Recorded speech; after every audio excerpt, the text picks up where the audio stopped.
Hello everyone, आज फिर से स्वागत है आपका अपने यूट्यूब चैनल अद्वैत एजुकेशन पे। तो सर अपन लोग कौन चैप्टर पढ़ रहे थे? क्लास 10th का मेटल एंड नॉन मेटल देख रहे थे, जिसका लेक्चर 1 आ चुका है, आप लोग देख चुके हैं। तो सर अब आगे पारी क्या है? पार्ट 2 का। पार्ट 2 में सर हम लोग उसको आगे पढ़ेंगे। तो सर पार्ट 1 में अपन लोग क्या पढ़ चुके थे सर? तो अपन लोग वहां पे फिजिकल प्रॉपर्टी देख चुके थे मेटल का और नॉन मेटल का। तो यहाँ पे हम लोग केमिकल प्रॉपर्टी देखने वाले हैं। वहां थोड़ा सा केमिकल प्रॉपर्टी स्टार्ट कर चुके थे ना हम लोग, तो यहां और आगे देखेंगे, ठीक है ना। यहाँ पे और भी चीज देखना है हम लोग को, कोरिजन वगैरह क्या होता है, वो सारा चीज भी यहाँ पे हम लोग देखने वाले हैं।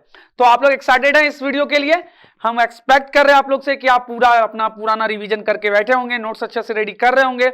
आप लोग का एग्जाम अब नजदीक है ना, तो एकदम सिंसियर हो जाइए, इसको एकदम पढ़ के तुरंत जाइए, तुरंत एमसीक्यू जितना प्रैक्टिस करके वहां जाइए, देखिए तुरंत सारा क्वेश्चन आपसे बनेंगे, समझे। 90% से ऊपर क्वेश्चन बनेंगे, 95 प्लस रहेंगे अगर आप लोग देख के अभी अच्छे से देखने के बाद एमसीक्यू प्रैक्टिस करके वहां जाओगे तो, ठीक है ना। इससे पहले क्या पढ़े नहीं पढ़े उससे कोई मतलब नहीं, अभी ये वीडियो देख करके जाओगे और जाकर के वहां क्या करोगे, थोड़ा सा जाने से पहले प्रैक्टिस कर लेना है।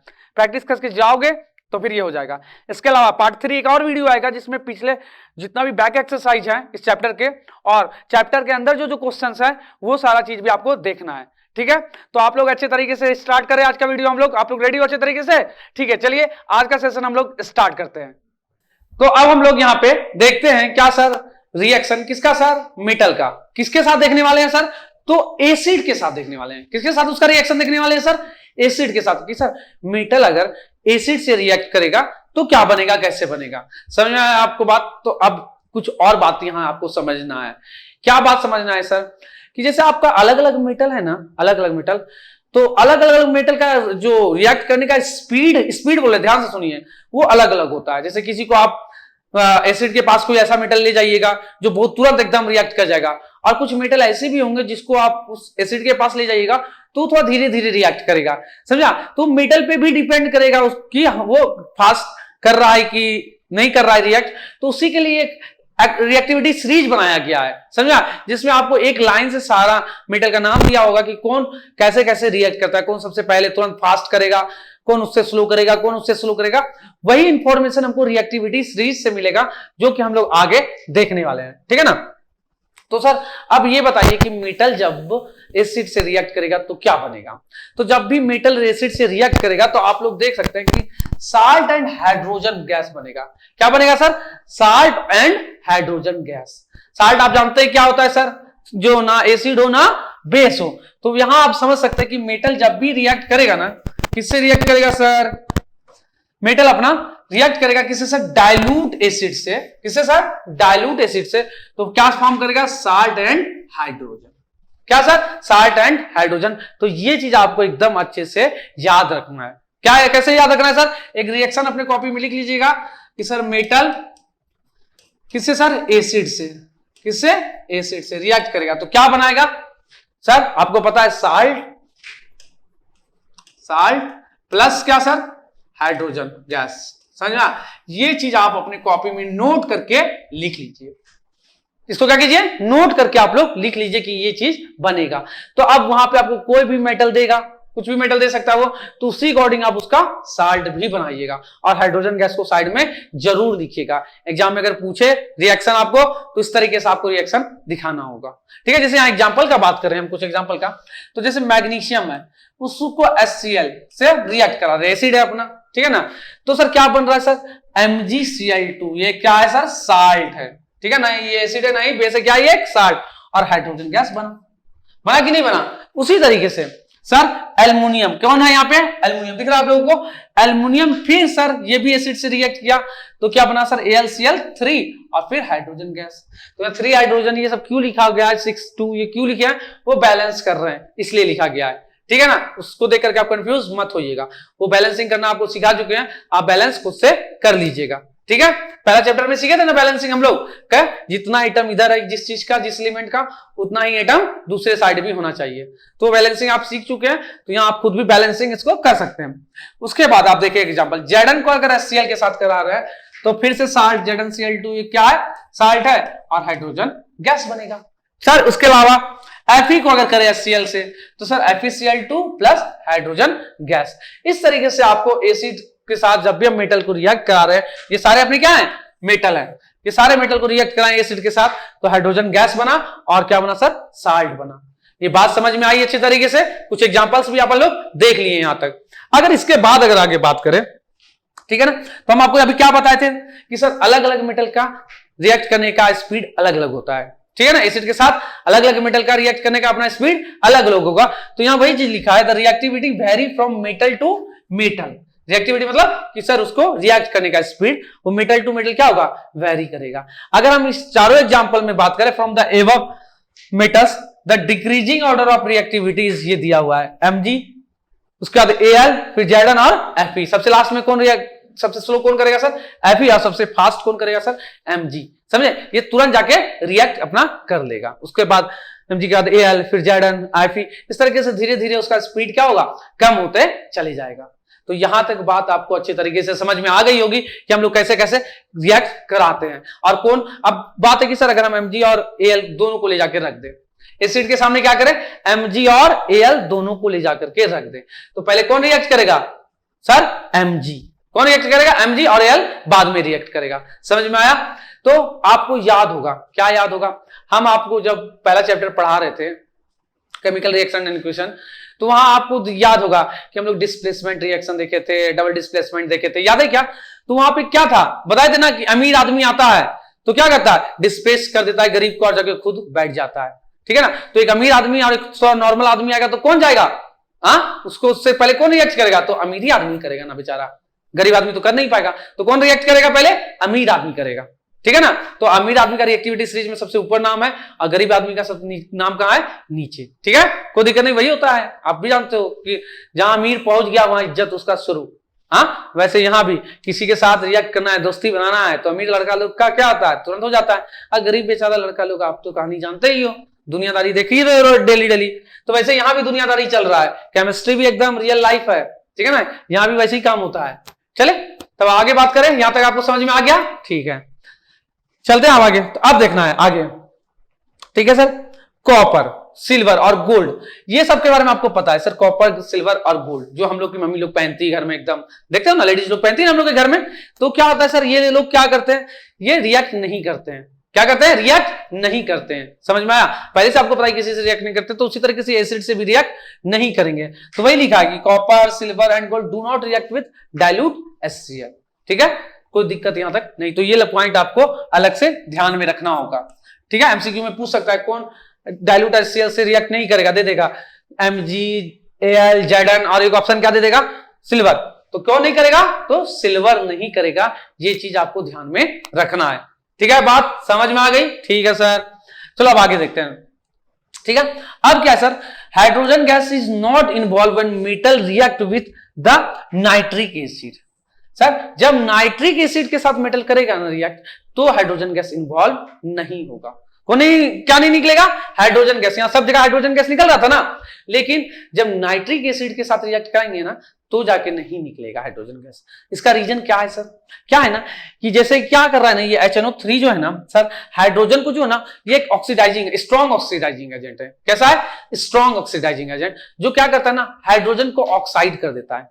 हाइड्रोजन का क्या कर देता है, ऑक्सीडेशन कर देता है, और इसके अंदर जो नाइट्रोजन है ना, कौन, नाइट्रोजन, उसका जो मतलब ऑक्सीडेशन है ना, उसको कम कर देता है, खुद का, सेल्फ का। क्या कर देता है सर, नाइट्रोजन के ऑक्सीडेशन को कम कर देता है, लेकिन हाइड्रोजन को क्या कर देता है, और ऑक्सीडाइज कर देता है। तो यहां आप देख सकते हैं, because it is strong oxidising agent. HNO3 क्या है सर, एक स्ट्रॉन्ग ऑक्सीडाइजिंग एजेंट है, ठीक है ना।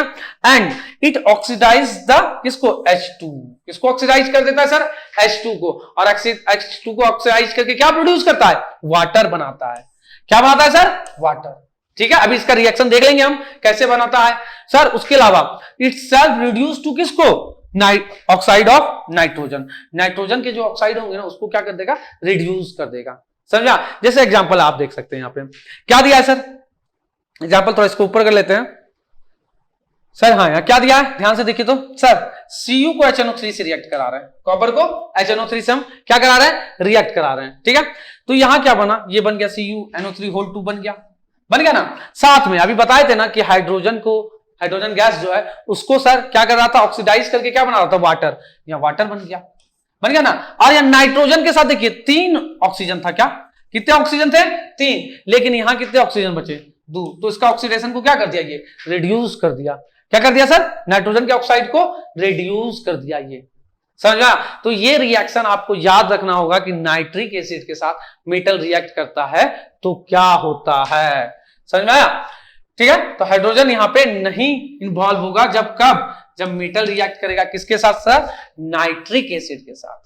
तो ये चीज आपको ध्यान में रखना है। तो यहां तक बातें आपको अच्छी तरीके से समझ में आ गई है।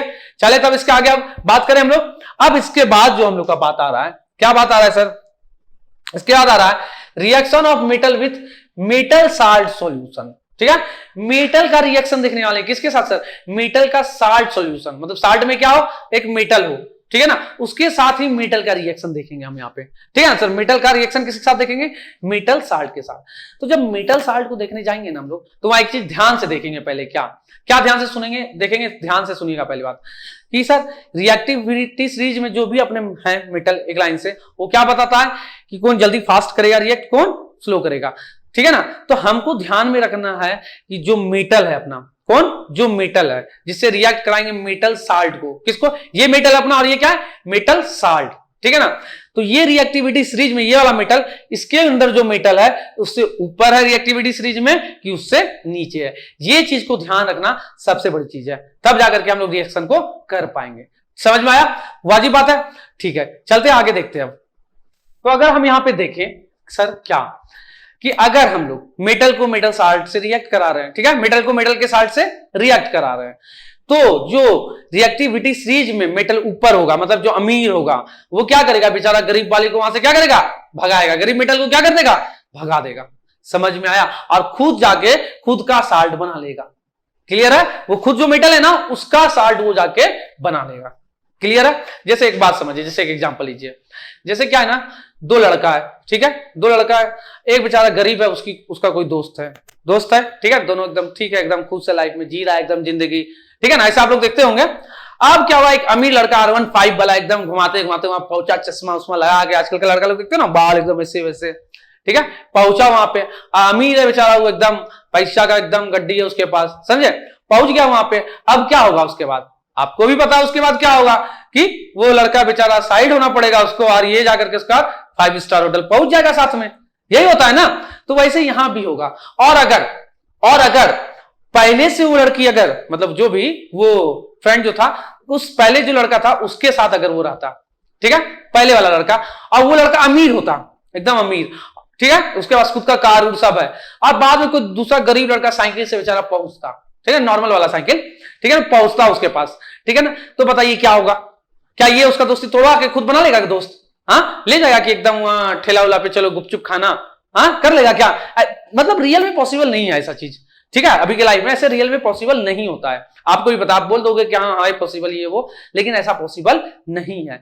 उसी तरीके से यहां भी है कि अगर ऊपर एकदम हाई लेवल में रिएक्टिविटी स्टेज में ऊपर हो, ठीक है, जो जिसका रिएक्शन का रिएक्ट करने का एकदम फास्ट हो तरीका, ठीक है ना, तो वो अगर जिसका कम है रिएक्टिविटी स्टेज में, जो नीचे है उसका अगर साल्ट है तो उसको डिस्प्लेस करके ये आ जाएगा। लेकिन अगर ये गरीब है और ये जिसका साल्ट है ये रिएक्टिविटी सीरीज में ऊपर है, तो ये उसको नहीं हटा पाएगा। समझ में आया, वैसे यहां भी गेम चल रहा है, ठीक है।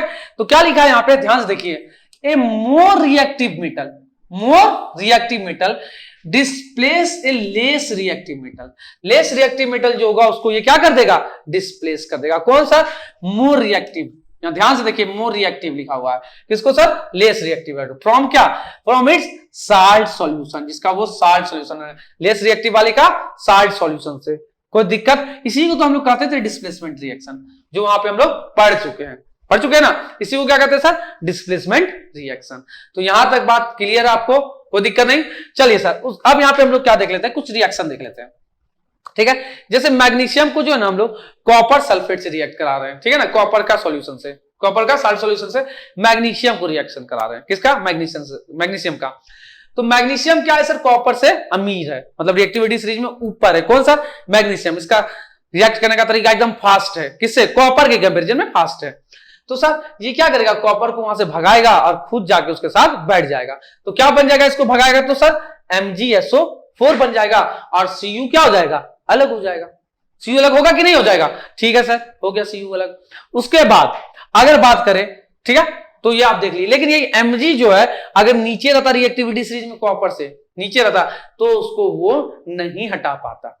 समझ में आया? तो फिर जैसे का वैसे ही रह जाता, लेकिन बेचारा कॉपर गरीब है इसलिए उसको क्या करना पड़ेगा? हटना पड़ेगा वहां से।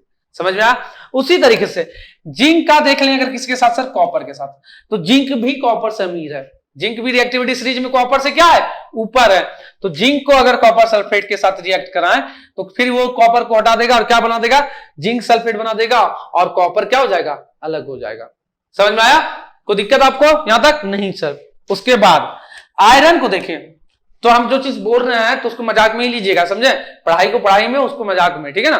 तो उससे क्या होगा आपको, मतलब थोड़ा सा समझने के लिए इजी पड़े, इसी के लिए ऐसा सब कहावत जो आपको बोल दे रहे दोस्त वाला, वो कहावत के लिए, ठीक है ना, कि आपको चीजें थोड़ा आसानी से याद हो जाए, ठीक है ना, क्या तरीका था डिस्प्लेसमेंट रिएक्शन में, ठीक है ना। यहाँ मेटल का करा रहे हैं, मेटल के साल्ट से, तो कैसा हो रहा है, ठीक है ना। तो ये चीज आपको ध्यान में रहेगा थोड़ा इस तरीके से समझाने से, ठीक है, और कुछ नहीं। उसके बाद आयरन डिस्प्लेस कॉपर फ्रॉम क्या? Copper sulphate. अगर आयरन को कॉपर से करवाएं, किसको सर? आयरन को, तो आयरन सर कॉपर से करेगा तो फिर कॉपर को क्या करेगा? आयरन हटा देगा और खुद जाके बैठ जाएगा। तो यहाँ देखिए सब जगह कॉपर क्या हो गया है? हट गया बेचारा, हट गया कि नहीं? और MgSO4 बन गया, ZnSO4 बन गया और FeSO4 बन गया। ये चीज आपको समझ में आया? अच्छा सर, अगर एक बात बताइए आप हमको कि अगर ऐसा रहता Fe और उसको कराते हैं MgSO4 से, तो क्या FeMg को हटा देता क्या? हटा देता क्या? नहीं। Mg क्या है सर? खुद ही ऊपर है रिएक्टिविटी सीरीज में, खुद पैसा है इसके पास बहुत, समझ में आया? और Fe उससे गरीब आदमी है, तो क्या वो हटा देगा? नहीं हटा पाएगा। समझ में आया? तो ऐसा रिएक्शन रहेगा तो यहाँ डिस्प्लेसमेंट रिएक्शन नहीं होगा। समझ में आया? यहाँ पे वो उसको डिस्प्लेस नहीं कर पाएगा। जो ऊपर होगा रिएक्टिविटी सीरीज में या मोर रिएक्टिव जो होगा वो लेस रिएक्टिव को हटा पाएगा।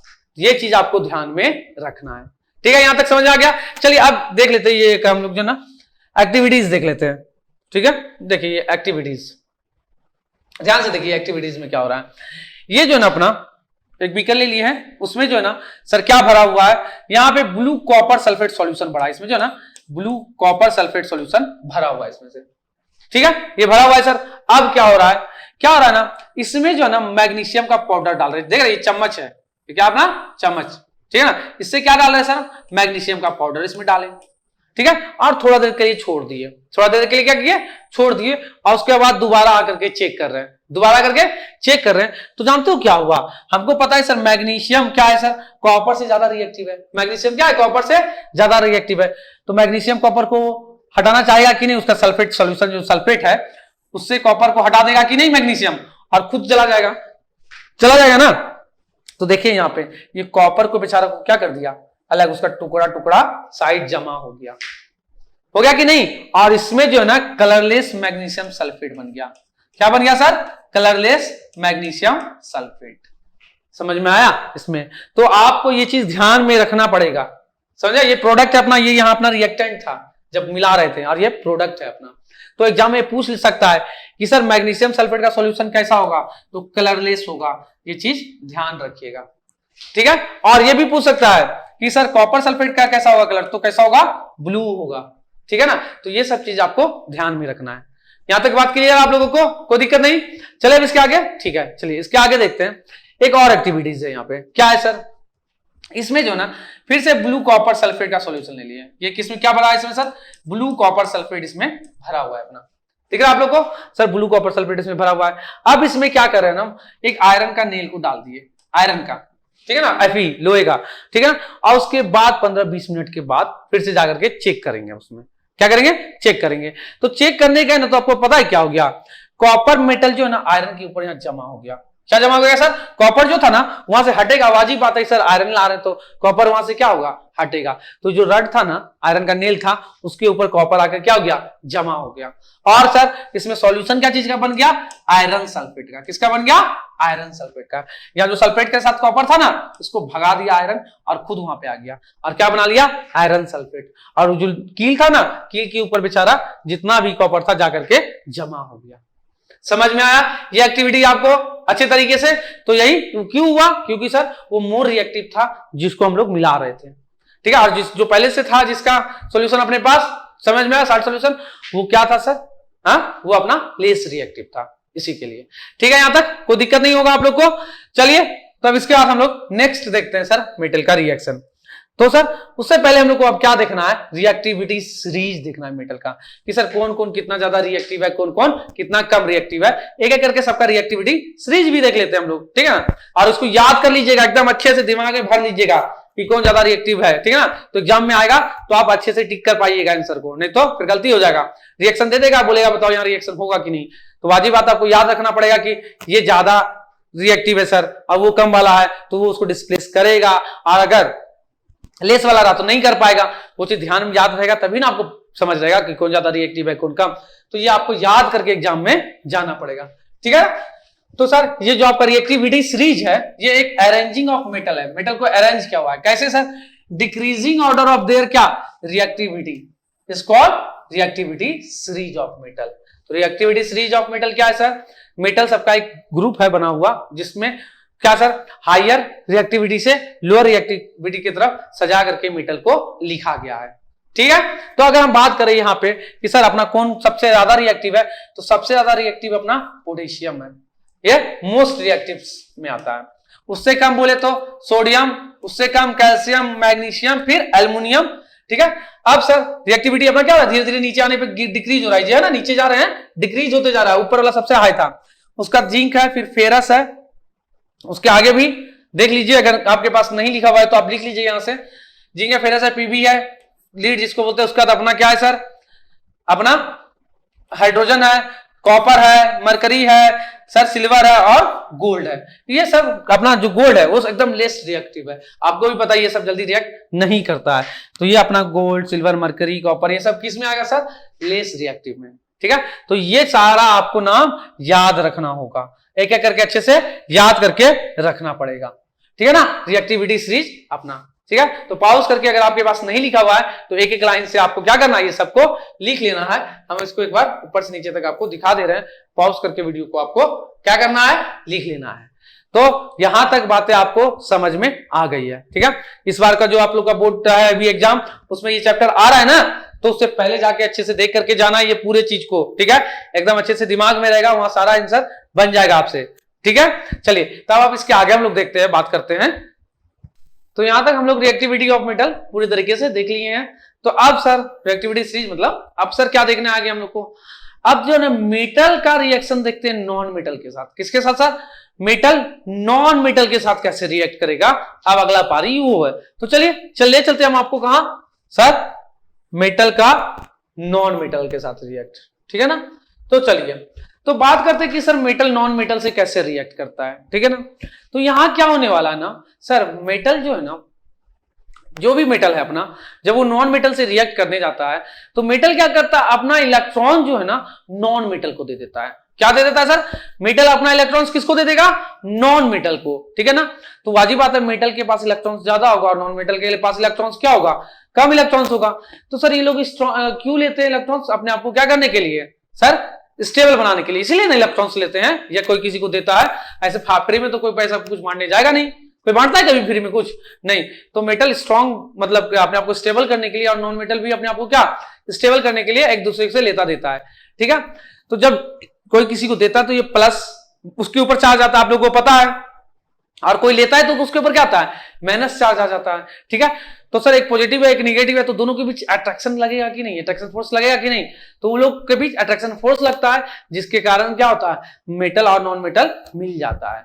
समझ में आया? मेटल और नॉन मेटल मिल जाता है। तो चलिए देखते हैं कि कैसे क्या होता है, ठीक है। यहाँ पे तो अगर बात करें सबसे पहले, ठीक है, मेटल, तो मेटल क्या करेगा सर? लूज करेगा इलेक्ट्रॉन को, ठीक है, और क्या बन जाएगा? Become positive ion. क्या बन जाएगा सर? Positive ion. मतलब इसका क्या हुआ सर कि उसके ऊपर क्या चार्ज आ जाएगा? प्लस चार्ज आ जाएगा। पॉजिटिव आयन बनने का मतलब उसके ऊपर प्लस चार्ज आ जाएगा। तो वाजिब बात है उसके पास क्या होगा? इलेक्ट्रॉन ज्यादा होगा मेटल के पास, इसीलिए इलेक्ट्रॉन क्या करेगा? लूज करेगा। So they are called electropositive elements. तो जो मेटल अपना क्या करता है सर? इलेक्ट्रॉन लूज करता है, उसको हम कौन सा सर एलिमेंट कहेंगे? इलेक्ट्रोपॉजिटिव एलिमेंट कहेंगे। बात समझ में आया? इलेक्ट्रोपॉजिटिव एलिमेंट क्या होने वाला है? जो इलेक्ट्रॉन लूज करेगा वो सारे एलिमेंट को इलेक्ट्रोपॉजिटिव एलिमेंट कहेंगे, ठीक है सर। यहां तक बात ओके। उसके बाद अगर हम एग्जांपल देखें, एग्जांपल, जैसे सर सोडियम का बात कर रहे हैं, तो सोडियम का एटॉमिक नंबर कितना होता है सर 11। कितना होता है सोडियम का एटॉमिक नंबर 11। तो आपको पता है सर किसी एटम का जितना एटॉमिक नंबर होता है उतना ही उसमें क्या होता है, इलेक्ट्रॉन्स पाए जाते हैं।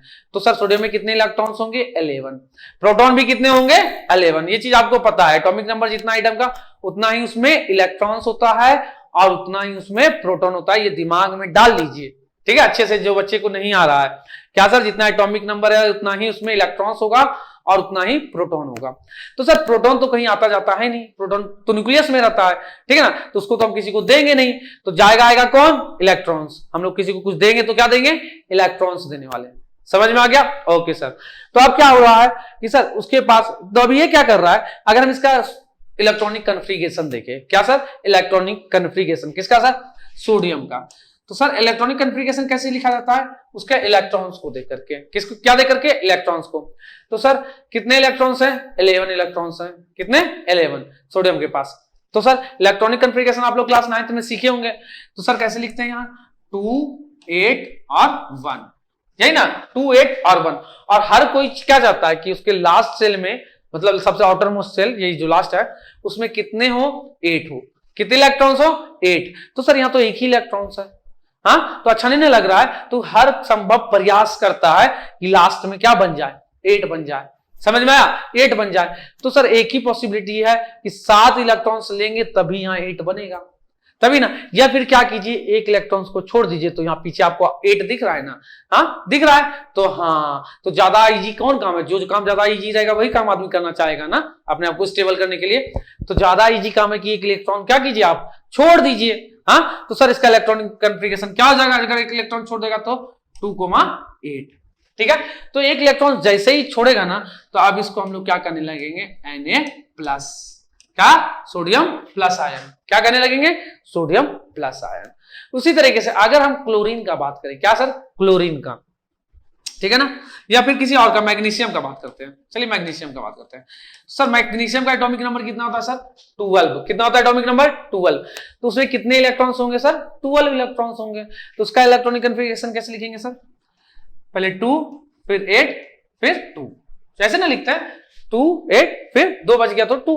तो लास्ट में कितना है सर, 2 है।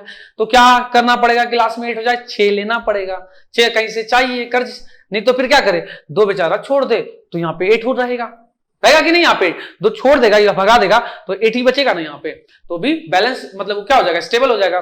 तो ये क्या करेगा, 2 इलेक्ट्रॉन्स को छोड़ देगा। तो क्या बन जाएगा सर ये, उसके बाद Mg+2, 2 प्लस आ जाएगा इसके ऊपर। क्यों, क्योंकि 2 इलेक्ट्रॉन्स को वो क्या किया है, छोड़ा है। तो अब इसका इलेक्ट्रॉनिक कन्फिगरेशन बस क्या हो गया, 2,8। अब ये स्टेबल है। तो सर अब आप देख रहे हैं कि इस तरीके से हम लोग क्या इलेक्ट्रॉन्स को देते, तो एक इलेक्ट्रॉन्स को दिए तो 1 प्लस आया, 2 इलेक्ट्रॉन्स छोड़े तो 2 प्लस आया। समझ में आया? तो वही चीज यहां दिया है कि सर सोडियम जो है 1 इलेक्ट्रॉन्स लूज करता है, सोडियम का एटॉमिक नंबर 11 होता है, उसका इलेक्ट्रॉनिक कन्फिगरेशन 281 होता है, ठीक है ना। तो ये 1 इलेक्ट्रॉन छोड़ा और क्या बना दिया, खुद को Na+ बना दिया। 1 इलेक्ट्रॉन क्या किया, छोड़ के निकाल दिया अपने अंदर से, ठीक है, बात यहां तक। चलिए अब इसके बाद अगर मैग्नीशियम का भी बात करें, वहां पे तो ये Mg है, एटॉमिक नंबर 12 होता है, इसका इलेक्ट्रॉनिक कन्फिगरेशन 282 होता है। अभी कितने इलेक्ट्रॉन्स को छोड़ रहा है सर, 2 इलेक्ट्रॉन्स को, और इसके ऊपर क्या गया, Mg2+, ठीक है। तो मेटल तो प्लस वाला बना दिया, मेटल तो प्लस वाला ला दिया। अब नॉन मेटल को क्या करना पड़ेगा, माइनस वाला बनाना पड़ेगा ना, हाँ, तो वो माइनस वाला बनेगा, तब प्लस और माइनस के बीच से अट्रैक्शन होगा, ठीक है ना, और फिर मिल जाएंगे वो लोग। चलिए देखते हैं, चलिए आगे अब हम लोग अगर देखें, ठीक है। तो नॉन मेटल क्या करता है सर, मेटल अगर लेता है इलेक्ट्रॉन्स तो देता है इलेक्ट्रॉन्स, तो नॉन मेटल क्या करेगा सर, गेन करेगा इलेक्ट्रॉन का।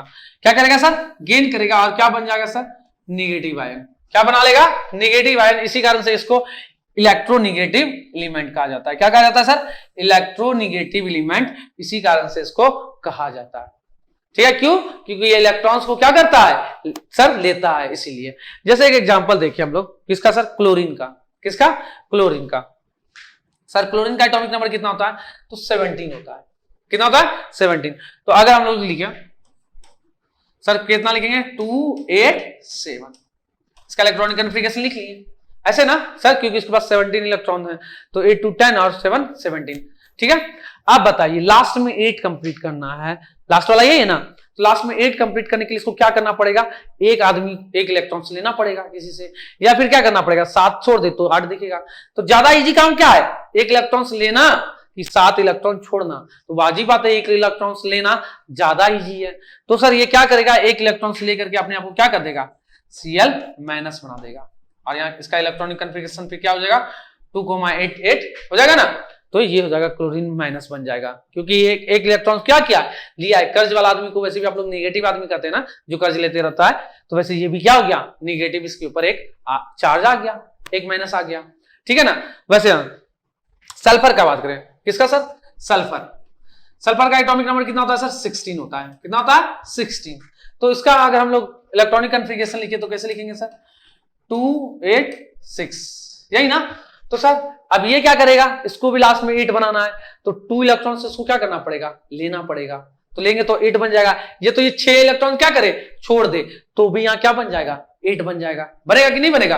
तो सर हम मेरे लिए क्या ज्यादा इजी है कि हम 2 इलेक्ट्रॉन्स ले ले, 6 को छोड़ना तो ज्यादा हार्ड है ना, तो 2 इलेक्ट्रॉन्स ले लेंगे। तो सल्फर पे कितना माइनस आ जाएगा, 2 माइनस आ जाएगा ना, तो सर ये क्या बना लेगा 288।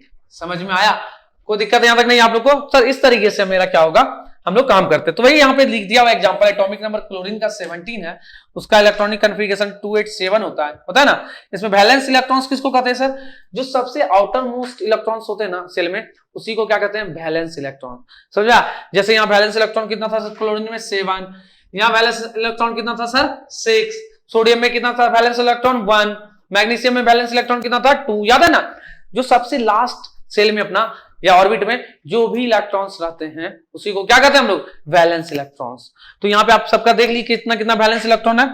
तो देखिए क्लोरीन था, ठीक है, ये 1 इलेक्ट्रॉन छोड़ रहा है, क्या कर रहा है, नहीं 1 इलेक्ट्रॉन ले रहा है, क्या कर रहा है 1 इलेक्ट्रॉन ले रहा है, और क्या बना दिया Cl माइनस। जब छोड़ेगा इलेक्ट्रॉन तो इस तरफ इलेक्ट्रॉन दिखाएगा, और जब लेगा तो इस तरफ इलेक्ट्रॉन दिखाएगा। ये भी याद रखिएगा रिएक्शन कैसे लिखते हैं, कोई दिक्कत नहीं आप लोग को। सर उसी तरीके से ऑक्सीजन का देखें तो ऑक्सीजन का एटॉमिक नंबर कितना होता है सर 8, कितना होता है 8। तो सर ऑक्सीजन का कैसे होगा सर 8 है एटॉमिक नंबर, तो क्लीन कर लेते हैं हम इसको।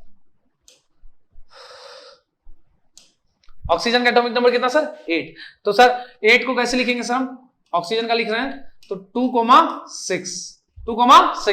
तो सर कितना चाहिए लास्ट में 8 चाहिए, अभी टोटल 8 इलेक्ट्रॉन्स हो गए ना, लेकिन लास्ट सेल में कितने इलेक्ट्रॉन चाहिए हमको 8। तो सर 8 लाने के लिए लास्ट में कितना देना पड़ेगा हमको, 2 देना होगा, तो 8 बन जाएगा कि नहीं, 8 लिया फिर 6 छोड़ दे, समझ में आया। तो ज्यादा इजी क्या है 2 ले लेना, तो 2 लेंगे तो सर इस पे कितना आएगा 2 माइनस आ जाएगा 4, और ये क्या बन जाएगा 2,8, और इसके पास टोटल इलेक्ट्रॉन्स कितने हो गए 10 इलेक्ट्रॉन्स हो गए, 2 + 8 कितने हो गए 10, 2 आया ना, पहले से 8 इलेक्ट्रॉन्स था 2 और आ गया, तो उसके ऊपर 10 इलेक्ट्रॉन्स हो गए। ठीक है, यहां तक आपको बात समझ में आया। इसलिए ऑक्सीजन में कितना दिए हम 2 इलेक्ट्रॉन्स उसको दिए हैं, और क्या बनाए O2 माइनस बनाए। ठीक है, तो सर अब इस तरीके से हम प्लस वाला बनाना सीख गए और माइनस वाला बनाना सीख गए। प्लस किसको बना रहे हैं, प्लस आयन मेटल को बना रहे हैं, और नॉन मेटल को क्या बना रहे हैं सर, माइनस वाला आयन बना लिए। अब दोनों को क्या करेंगे हम लोग सर, रिएक्ट कराएंगे, और दोनों अट्रैक्शन फोर्स के कारण अपोजिट चार्ज वाला है, तो क्या होगा कंबाइन हो जाएगा। समझ में आया बात आप लोगों को यहां तक? ठीक है, जैसे आप यहां देखिए कि फॉर्मेशन ऑफ सोडियम क्लोराइड देखना है हम लोग को, क्या देखना है sir, formation of sodium chloride NaCl। ये कैसे बना, साल्ट है ये, पता है ना, मेटल नॉन मेटल मिलके क्या बना रहा है, साल्ट मिलाना बना रहा है। मेटल और नॉन मेटल को मिलाएं तो क्या बन रहा है, साल्ट। तो ये साल्ट कैसे बना, अब ये देखना है। तो ये चीज ध्यान रखिएगा, मेटल और नॉन मेटल को मिलाने से क्या बन रहा है, साल्ट बन रहा है, रिएक्शन याद रखिएगा। तो ये साल्ट बना है ना, तो कैसे बना ये ध्यान से देखिएगा। तो सर ये सोडियम था, और ये क्या था, हम आपको व्हाइट बोर्ड पे ले चलते हैं, ठीक है ना सर, ये सोडियम था,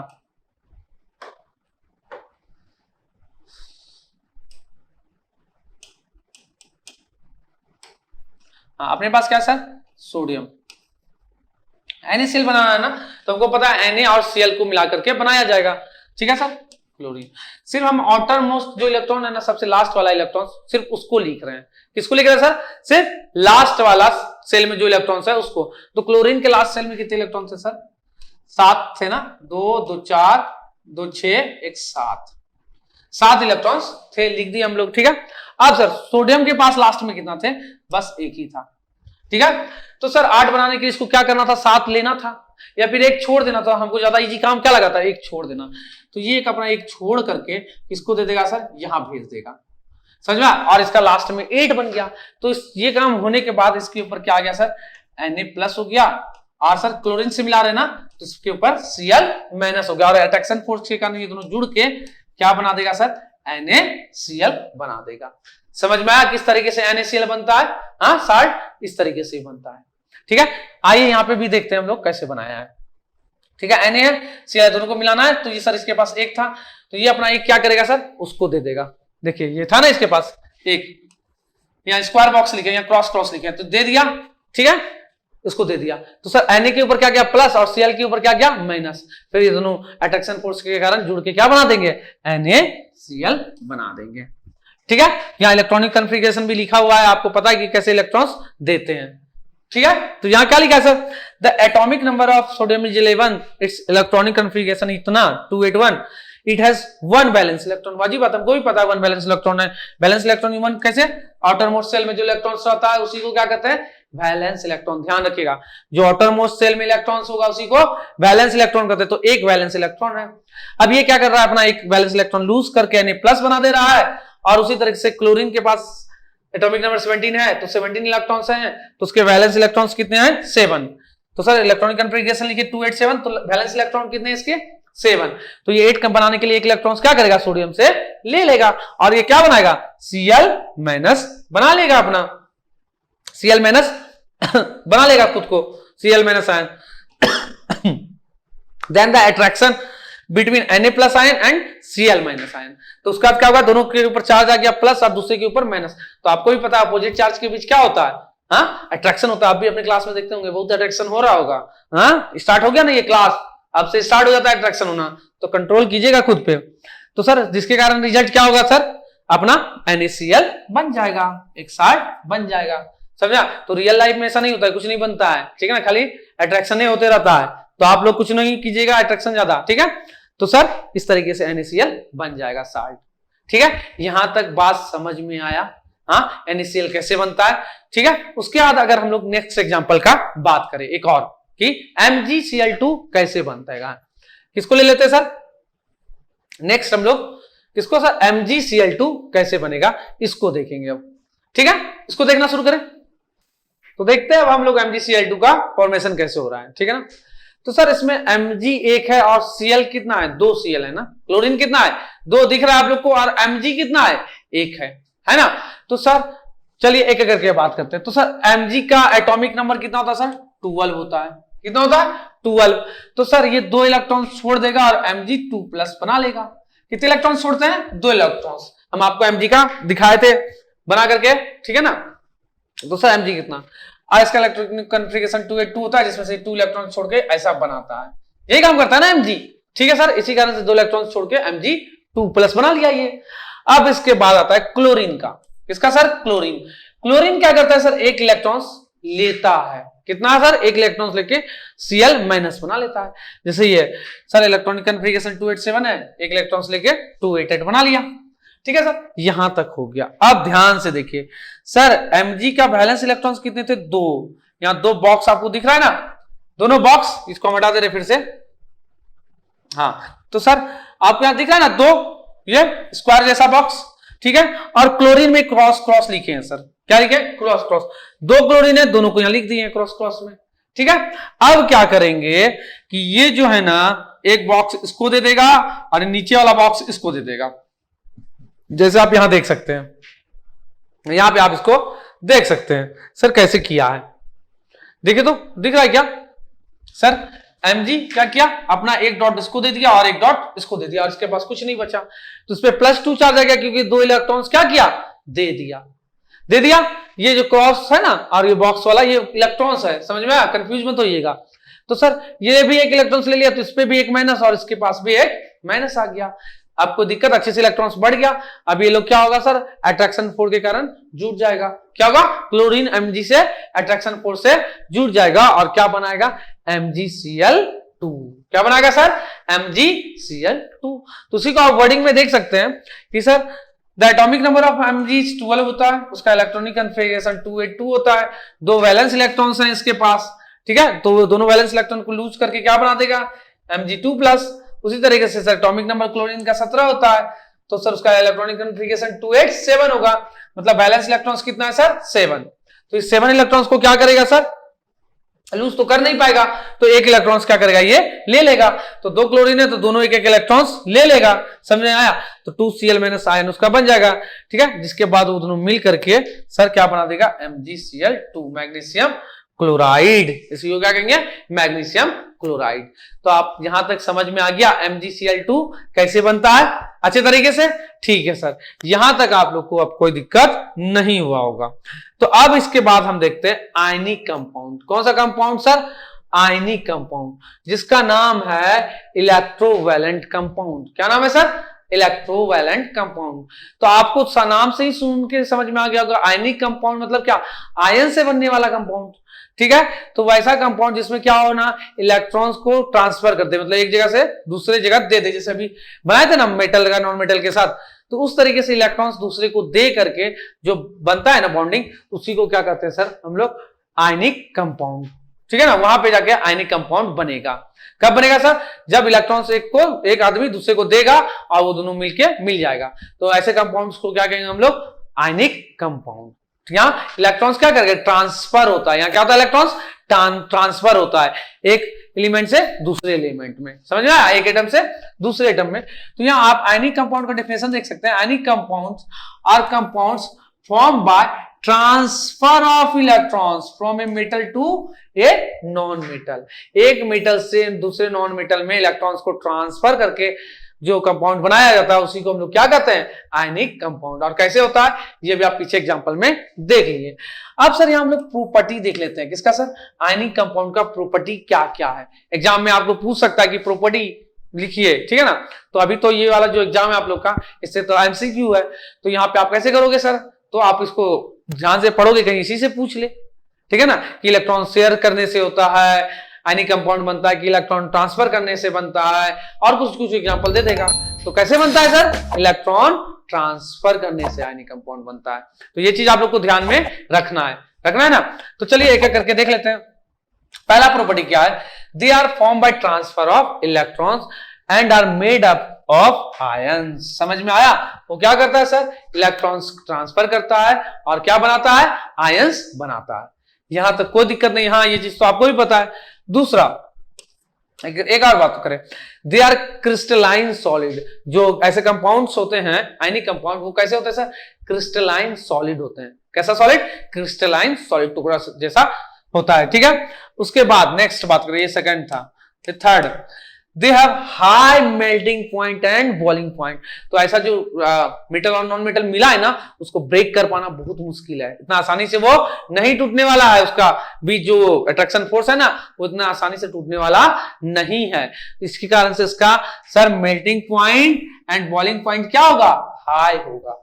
समझा, इसका मेल्टिंग एंड बॉइलिंग पॉइंट दोनों क्या होगा, हाई होगा, ठीक है सर। ओके, अगला अगर चौथा नंबर का बात करें, ये चौथा है, they are soluble in water but insoluble in organic solvent। ठीक है ना, ये वाटर में soluble हो जाएगा, अगर आप वाटर में डालिएगा ना इसको तो घुल जाएगा, लेकिन ऑर्गेनिक सॉल्वेंट में डालिएगा तो नहीं घुलेगा। ऑर्गेनिक सॉल्वेंट क्या सर, जैसे पेट्रोल, किरोसिन, ये सब में डालिएगा ना तो ये नहीं घुलेगा, इनसॉल्युबल रहेगा। लेकिन सर किस में सॉल्युबल हो जाएगा, अपना वाटर में इसको डालेंगे तो ये क्या हो जाएगा, सॉल्युबल हो जाएगा, मतलब घुल जाएगा। क्लियर है बात, यहां तक कोई दिक्कत नहीं, ठीक है सर। इसके बाद अगर नेक्स्ट पांचवा वाला देखिए हम लोग, पांचवा, they are conduct electricity in molten state और इन सॉल्यूशन। सर इसका जो सॉल्यूशन बनेगा, जैसे पानी में घुल गया तो सॉल्यूशन बना लिया था ना, तो सॉल्यूशन हो उसका या इसका मोल्टन स्टेट हो, दोनों कंडीशन में ये क्या कर सकता है, यानी कंपाउंड इससे इलेक्ट्रिसिटी फ्लो कर सकता है, इससे इलेक्ट्रिसिटी आराम से फ्लो कर जाएगा। तो बात समझ में आया क्या, इसका प्रॉपर्टी है, इतना सारा प्रॉपर्टी आपको कम से कम ध्यान में रखना पड़ेगा।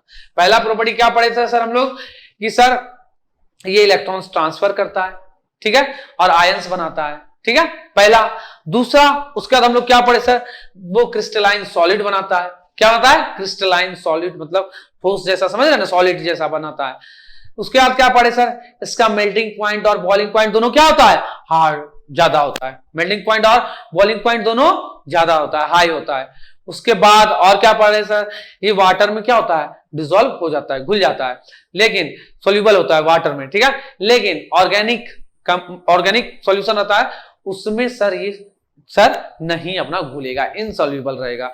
तो सर ऑर्गेनिक वाला कौन कौन सा है सॉल्वेंट्स अपना, ऑर्गेनिक सॉल्वेंट्स अपना जैसे केरोसिन, पेट्रोल, ये सब जो है ना, डीजल, ये सब क्या है, ऑर्गेनिक सॉल्वेंट, ठीक है।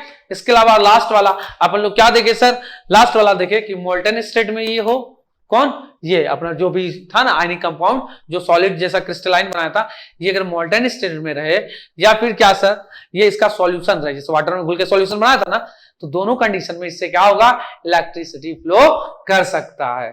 तो यहां तक बात क्लियर है, बात समझ में आया आप लोग को, ठीक है। चलिए इसके आगे अगर हम लोग देखते हैं, ठीक है, यहां देखिए एक एक्टिविटीज, ठीक है ना, ये देख रहे हैं ना आप लोग, क्या है सर, यहाँ पे ये भरा हुआ है, ठीक है ना, सॉल्यूशन उसका, ठीक है ना, किसका, आयनिक कंपाउंड का, ठीक है, यहाँ पे नहीं, यहाँ भरा हुआ है इसमें, यहाँ, ठीक है ना। अब क्या क्या, ये इलेक्ट्रोड 2 को लगा दिए हैं, बैटरी से सप्लाई दिए, ठीक है, इधर बल्ब बीच में लगा दिए, क्या किया सर, बीच में बल्ब लगा दिए, ठीक है। अब क्या हुआ, ये इस तरीके से आएगा, इधर से आएगा और इस तरीके से फ्लो करके चला जाएगा। कब चला जाएगा सर, जिसमें जब इसमें क्या हो, आयनिक कंपाउंड रहे। अगर आयनिक कंपाउंड नहीं रहेगा तो वो उससे फ्लो नहीं कर पाएगा और इधर से उस तरफ नहीं जाएगा, मतलब बल्ब अपना ग्लो नहीं करेगा। लेकिन बल्ब कब ग्लो कर जाएगा, जब सर इसमें क्या हो, आयनिक कंपाउंड हो। समझ में आया, आयनिक कंपाउंड का क्या, सॉल्यूशन हो, ठीक है। तो यहां तक आप बात तो आपको समझ में आ गया होगा, ठीक है, ओके। तो यहां तक सब कुछ अपना क्लियर है अभी तक। अब क्या है सर आगे, अब देखना है हम लोग को ऑकुरेंस ऑफ मेटल के बारे में, मतलब मेटल सबका कुछ घटना, समझे, अब देखने वाले हैं सर, ठीक है ना। मेटल सर कैसे हम लोग निकालते हैं, कैसे आता है मेटल हम लोग के पास, ये सब कुछ हम लोग मेटल के बारे में अब देखने वाले हैं। चले देखें क्या करके हम लोग मेटल के बारे में। अब चलिए सर लेके चलते हैं हम आपको ऑकुरेंस ऑफ मेटल के बारे में, ठीक है ना। चलिए आ गया, ठीक है।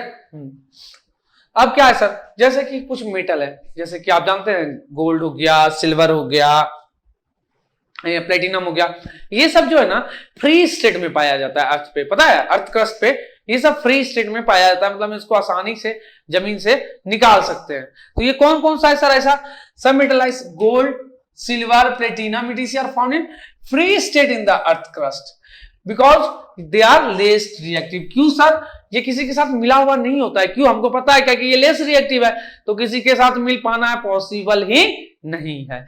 इसीलिए सर ये क्या है, लेस रिएक्टिव, इसलिए कैसा पाया जाता है, फ्री स्टेट में पाया जाता है। तो हमको ज्यादा काम झाम नहीं करना पड़ता है इसको प्योर फॉर्म में निकालने के लिए, ठीक है। ये आसान से थोड़ा धूल मिट्टी रहता है, आप उससे क्लीन करके निकाल सकते हैं।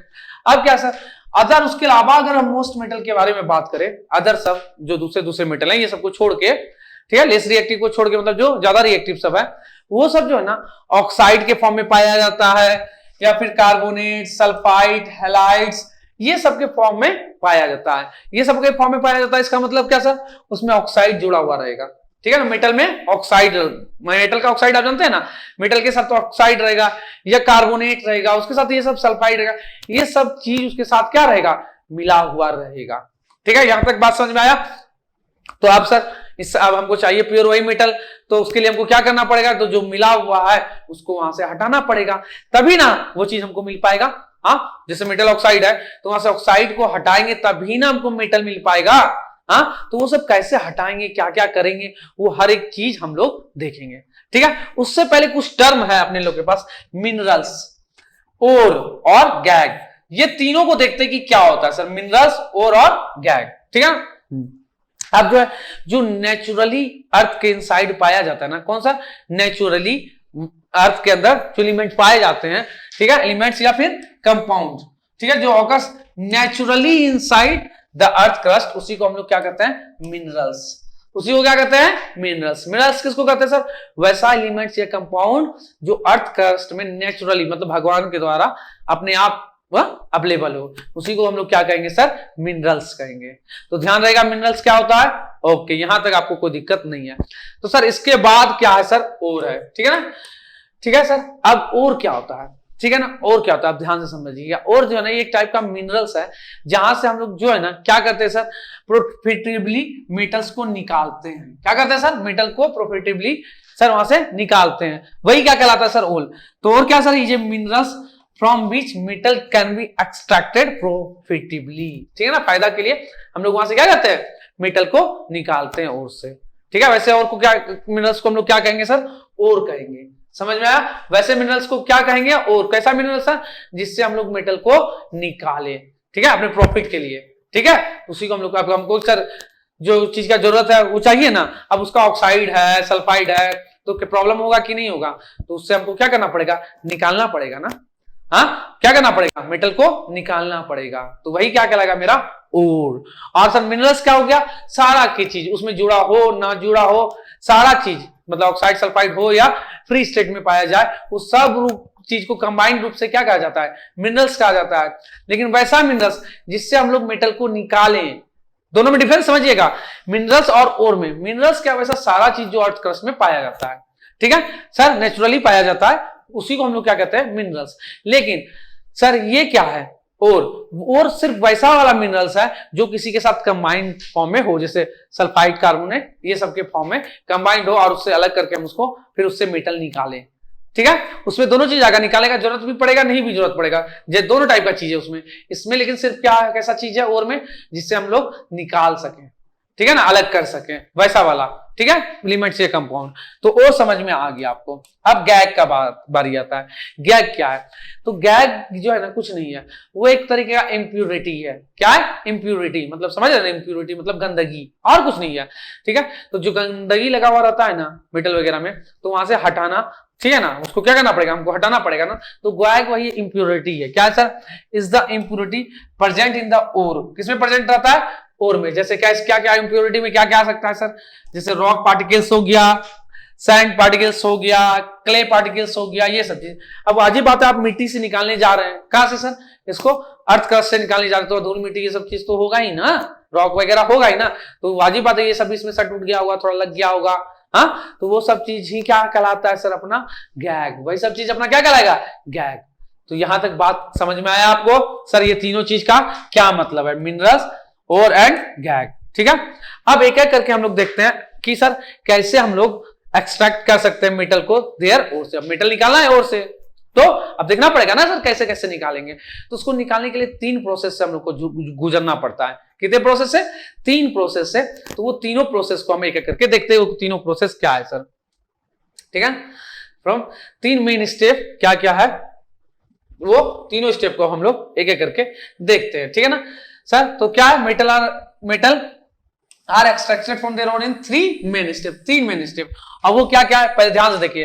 कंसंट्रेशन ऑफ द ओर, ये क्या होता है समझाएंगे, जिसको इनरिचमेंट ऑफ ओर भी कहा जाता है। क्या होता है ये चीज अभी बताएंगे अच्छे से डिटेल में, ठीक है। दूसरा क्या है, reduction of the metal, metal को का रिडक्शन करके। रिडक्शन क्या होता है आपको पता है, ऑक्सीडेशन और रिडक्शन, तो सर रिडक्शन करके मेटल का। और तीसरा क्या है, रिफाइनिंग, मतलब प्यूरिफिकेशन ऑफ मेटल, उसको प्यूरिफाई करके। तो एक एक करके तीनों को देखते हैं, ठीक है। तो सर सबसे पहले कंसंट्रेशन ऑफ द ओर का क्या मतलब है, ठीक है ना। कंसंट्रेशन ऑफ ओर का क्या मतलब है, इज द रिमूवल ऑफ गैग। क्या सर, गैग मतलब impurity from the ore by different method, ठीक है सर। अब कैसे कैसे ये करेंगे, एक एक करके वो चीज को देखते हैं, ठीक है ना। चलिए देखते हैं। तो कंसंट्रेशन ऑफ ओर क्या हो गया सर, रिमूवल ऑफ गैग। क्या सर, इम्प्यूरिटी को हटाना, वही क्या है सर, कंसंट्रेशन ऑफ ओर है, ठीक है ना सर। वो तो बहुत अलग अलग डिफरेंट मेथड है हटाने का, तो वो सब चीज को एक एक करके देखते हैं, ठीक है सर। तो अब फिर से आते हैं, extraction of metal from their ore देखते हैं कि कैसे कैसे क्या होता है। तो सर ओर जो है ना, और उसके अंदर मेटल है, तो 3 टाइप का मेटल होगा उसके सामने अंदर, 3 टाइप का मेटल। अब ये 3 टाइप का मेटल क्या आ गया सर, तो आप पढ़े थे, एक हाईली रिएक्टिव मेटल, और एक लो रिएक्टिव, और एक मिडिल वाला, बीच वाला भी होगा ना कुछ। तो वो 3 अलग तरह के टाइप के मेटल है। तो तीनों का अपना अलग अलग प्रोसेस है, क्या सर, अपना प्यूरिफाई करने का, मतलब निकालने का ओर से वो मेटल को। तो सर मेटल ऑफ, पहले ये हाई रिएक्टिविटी वाला है, मेटल ऑफ मीडियम रिएक्टिविटी और मेटल ऑफ लो रिएक्टिविटी। तीनों को अलग अलग हम बांट दिए, तीनों को अलग अलग हम देखेंगे कि कैसे तीनों से मेटल निकालेंगे, ठीक है। लो रिएक्टिविटी वाला क्या रहेगा, अपना और रहेगा, तो उससे वो लो रिएक्टिव वाला मेटल को कैसे निकालेंगे, ठीक है। वैसे मीडियम रिएक्टिविटी वाला जो मेटल होगा, ओर में मिला हुआ उसको वहां से मेटल को कैसे निकालेंगे, उसी तरीके से हाई वाला उसको कैसे निकालेंगे। ठीक है, तो उसको निकालेंगे कैसे, तो अगर हम बात करें सबसे पहले हाई रिएक्टिविटी वाले को, तो सर उसके लिए क्या करना पड़ेगा हमको, इलेक्ट्रोलाइटिस ऑफ मोल्टन और करना पड़ेगा, तब फिर जाके हमको क्या मिलेगा, प्योर मेटल। तो ये प्रोसेस पूरा कैसे कैसे होता है आगे जस्ट देखने वाले हैं। ठीक है, उसके बाद सर जब मेटल ऑफ मीडियम रिएक्टिविटी है ना, वो कार्बोनेट के फॉर्म में पाया जाएगा या तो सल्फाइड। जो सर कैसा वाला है, मीडियम रिएक्टिविटी वाला है ना, वो हमेशा जो है ना किस किस फॉर्म में पाया जाता है, कार्बोनेट के फॉर्म में पाया जाता है, ये तो सल्फाइड के फॉर्म में पाया जाता है। ठीक है ना, तो जब कार्बोनेट के फॉर्म में पाया जाएगा ना, तो उसको कैल्सिनेशन प्रोसेस से हम लोग ठीक करेंगे, मतलब निकालने का कोशिश करेंगे। कौन सा प्रोसेस है सर, कैल्सिनेशन प्रोसेस से। तो कैल्सिनेशन प्रोसेस क्या है वो भी बताएंगे, वहां हीट उट करते हैं कुछ, समझे, एयर के प्रेजेंस में, तो वो सब हम लोग देखेंगे, विदाउट एयर के प्रेजेंस में, तो वो हम लोग कैल्सिनेशन देखेंगे। वैसे रोस्टिंग भी वही है कि वहां भी हीट उट करते हैं, लेकिन किसके प्रेजेंस में, ऑक्सीजन के प्रेजेंस में, तो ये रोस्टिंग देखेंगे। तो ये सर सल्फाइड और के लिए कौन सा यूज प्रोसेस होगा, रोस्टिंग प्रोसेस। मेटल का जब क्या पाया जाएगा, सल्फाइड, तो रोस्टिंग प्रोसेस करेंगे, और मेटल का जब कार्बोनेट पाया जाएगा तो कौन सा प्रोसेस करेंगे सर, कैल्सिनेशन प्रोसेस। ठीक है, ये दोनों प्रोसेस करेंगे। अगर लो रिएक्टिविटी वाला रहा मेटल, तो उसका सल्फाइड पाया जाता है, उसका भी क्या पाया जाता है सर, सल्फाइड। तो सल्फाइड के लिए हम लोग रोस्टिंग प्रोसेस लेते थे ना, तो यहां भी हम लोग कौन सा प्रोसेस लेंगे सर, रोस्टिंग प्रोसेस। ये कौन सा प्रोसेस, रोस्टिंग प्रोसेस करेंगे वहां पे भी, और तब जाकर के अपने को क्या मिलेगा सर, मेटल मिलेगा। क्या मिलेगा यहाँ, मेटल, फिर उसको रिफाइन कर लेंगे। ठीक है, और यहां पर सर कैल्सिनेशन और रोस्टिंग करेंगे ना, तो वो करने से हमको ऑक्साइड ऑफ मेटल मिलेगा। क्या मिलेगा, मेटल का ऑक्साइड। समझ में आया, तो कभी कभी मेटल का ऑक्साइड लाना हमारे लिए बहुत ज्यादा इंपॉर्टेंट है, क्योंकि उससे जो ना इजिली हम लोग को मिल जाता है मेटल। क्या सर, मेटल का ऑक्साइड। तो मेटल का ऑक्साइड लाने के लिए हम लोग ये कैल्सिनेशन और रोस्टिंग प्रोसेस किए थे। ठीक है, उसके बाद रिडक्शन करेंगे, उसके बाद पहले ऑक्साइड करेंगे, बनाएंगे उसका, फिर रिडक्शन करेंगे, फिर रिफाइन करेंगे, तब जाके हमको क्या मिलेगा, मेटल मिलेगा। ठीक है, तो चलिए एक एक करके हम लो रिएक्टिविटी से स्टार्ट करते हैं और देखते हैं कि कैसे मेटल अब वहां से अलग होता है। तो चलिए आइए देखते हैं, extraction of metal in the low reactivity series वाला। ठीक है, पहले ये देखते हैं सर क्या यहां क्या होने वाला है। ठीक है, metal which are low in reactivity series can be reduce to the metal by heating in the presence of oxygen. उसको हीट करेंगे किसके प्रेजेंस में सर, ऑक्सीजन के प्रेजेंस में। ठीक है, इसी प्रोसेस को हम लोग क्या करते हैं, रोस्टिंग। रोस्टिंग मतलब सर क्या सर, हीट करना ऑक्सीजन के प्रेजेंस में। ऑक्सीजन के प्रेजेंस में हीट करना ही क्या कहलाता है, रोस्टिंग। तो एग्जाम में पूछेगा व्हाट इज रोस्टिंग, तो सर ऑक्सीजन के प्रेजेंस में हीट करना ही क्या कहलाता है, रोस्टिंग। ठीक है, तो सर पहले क्या करेंगे हम लोग सर, रिड्यूस करेंगे मेटल को, कैसे सर, हीट करके। ठीक है ना, ऑक्सीजन के प्रेजेंस में, मतलब सर रोस्टिंग करेंगे। जैसे एग्जांपल आप देख लीजिए।